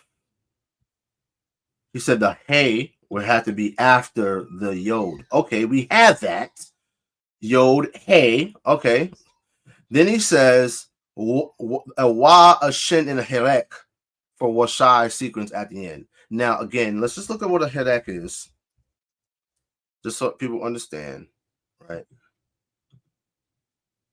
Herek, also called herek, right, is a Hebrew Nakul vowel sign represented by a single dot underneath the letter. In modern Hebrew, it indicates the phoneme, which is similar to the E sound in Hebrew, in the English word deep, and is transliterated with I, right? So even that was shy.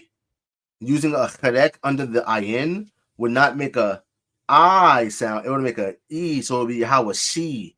So no, that's wrong, right? And again, what is this concept of cherek? It goes back to the Nakud. This was literally created by the Masoretes. So boom. In Hebrew orthography, Nakud or Nakud, right? Regardless, is a system of diacritical signs used to represent vowels or distinguish between alternative pronunciations of letters in the Hebrew alphabet. Several such diacritic systems were developed in the Middle Ages, early Middle Ages. The most widespread system and the only one still used in a significant degree today was created by the Masoretes of Tiberius in the second half of the first millennium AD in the land of Israel, right? Again, and this is in the 7th century CE. No, not the 7th century. Between the 8th and the 9th century CE. Hundreds of years after we were kicked out of the land. Guys, again, this is all based off of Masoretic Hebrew. Now, what I want to point out, right, is that he makes all these points. He has his academic source. He says on page 72 that the authors explain that the meaning of a Hebrew word is inseparable from its consonantal root, right? Then he says they note on page 94 that the altering of roots consonants even slightly results in an entirely different meaning. All right, and then he says in pages 321 to 322, they detail the rules of Hebrew.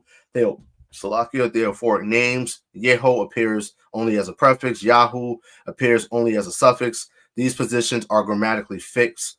All right, it says this directly contradicts forms like Yahawashi, which put Yahu as a prefix. What? No, it doesn't. It doesn't. Again, this logic doesn't make any sense. It does not make any sense. The way that he's trying to combat the idea of Lashawan Qadash is, again, has its root and stem in Masoretic vowel points. Hence him using the phrase herek. Again, when we look at the herek, it makes the E sound.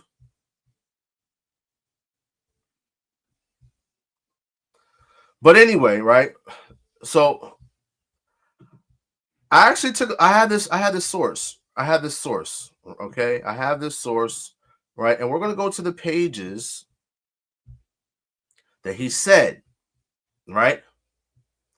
We're going to go to the pages that he said make these points, and we're going to see if that's the case.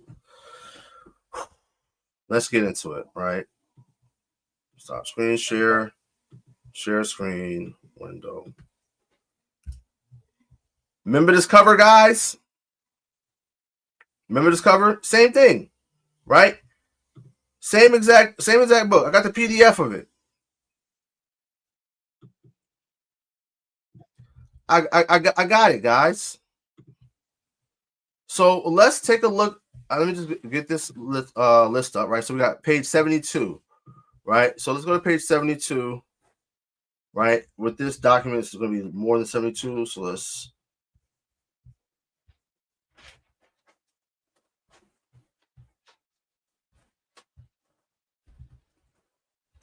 Let me find page 72. All right, so this is page 80.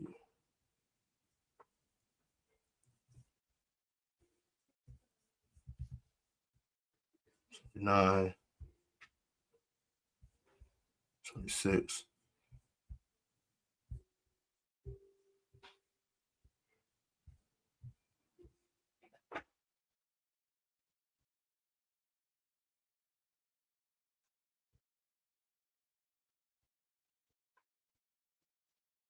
Okay, so here we are.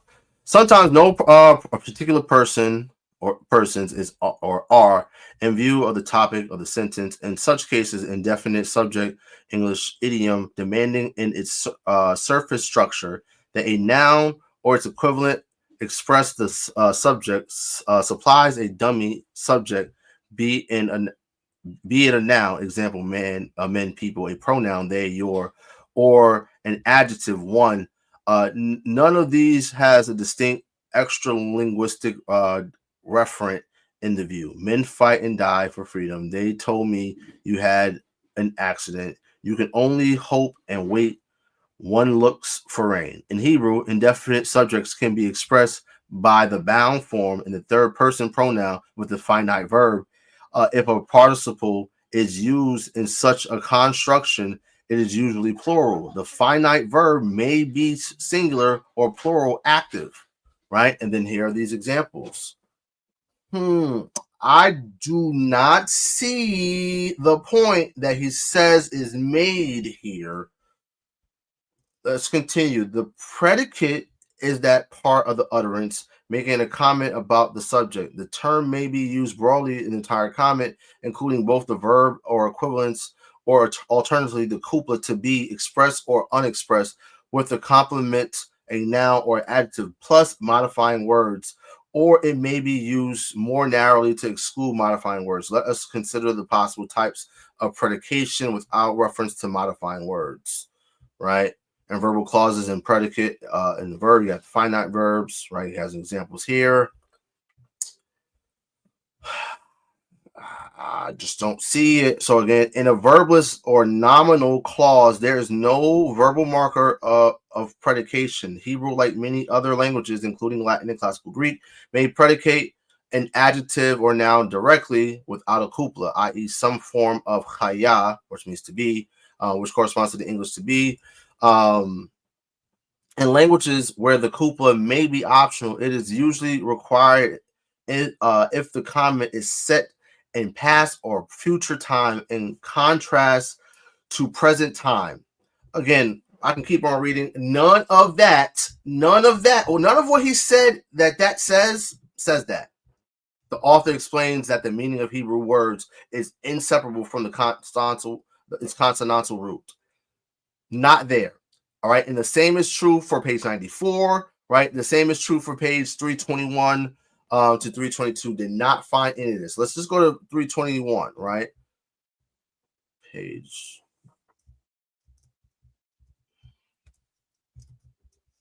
321.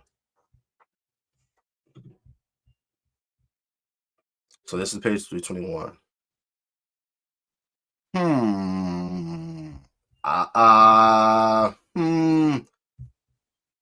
Theophoric names. This is just like, yeah, none of that is being displayed here. None of that is being displayed here in this book. Can you guys see that? None of that. That's not what's going on. That's the author's not saying that at all. And again, this is the same book that the good brother Zion used as a source to make said claim.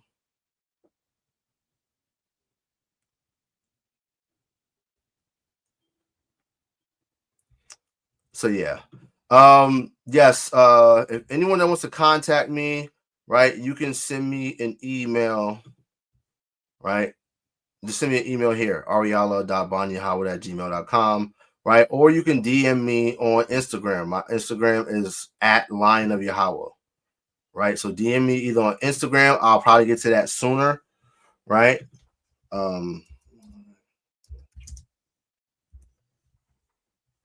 Here's my IG, right? So you can DM me here, okay? So you can DM me here on Instagram, or again, you can email me at this email right here, ariala.banyahawah@gmail.com. But as you guys can see, none of what he said is the author is saying on this page is what's going on, right? He said page 94, was it 94? Another one.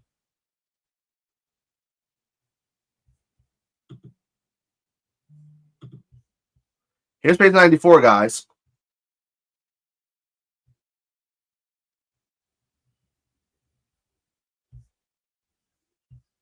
I don't know what he's talking about, but anyway,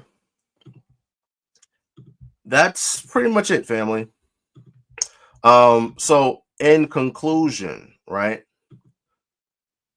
When we look at what the good brother Zion Lexx presented, right? Again, it's based off of, you know, the Masoretic Nakud system, right? This whole argumentation to say that Yahawashi is not correct, right? That's problematic. Again, you have Yah, you have a Ha, you have a Wah, you have a Shin, you have an Ayan, right? Yahawashi. That's what we're doing when we're employing Lashawan Qadash, right? We're not doing what he's saying that we're not doing, right? We're like, for instance, again, going back to the whole example with Molech, Melech, and angel, Mala'ach, right? The brother said that that king and angel are spelled the same. We prove that that's emphatically not the truth. Don't know why he said that.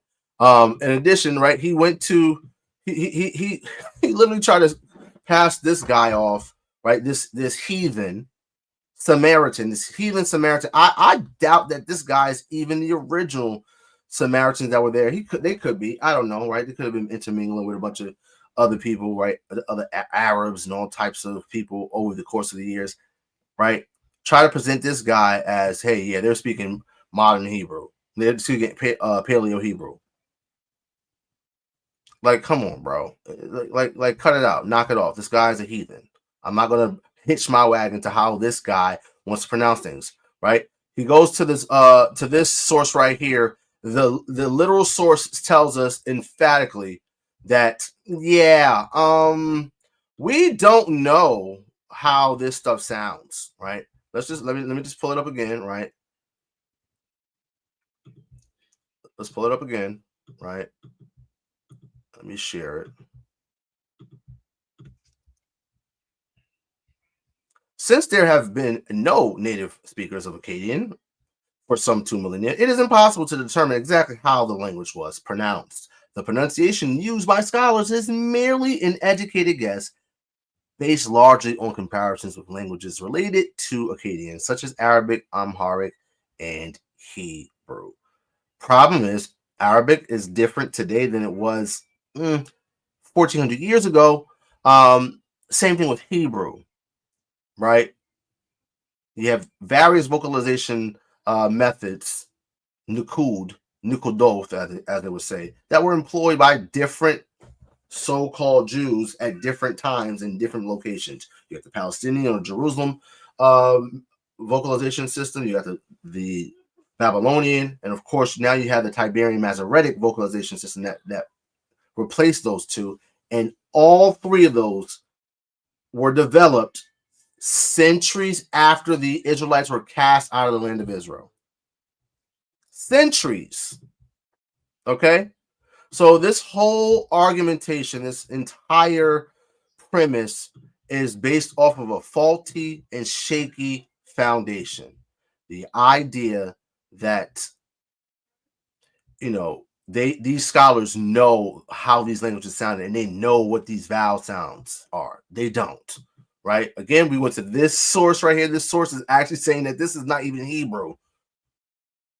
But yet he put here that, you know, the Wah and the Yod is being used in this manner. But the scholar that you put here as your source, he says this is not even Hebrew. It's not Proto-Canaanite. It's not Canaanite. It's not Hebrew. It's North Arabian. Yikes. So yeah, man, it's been real.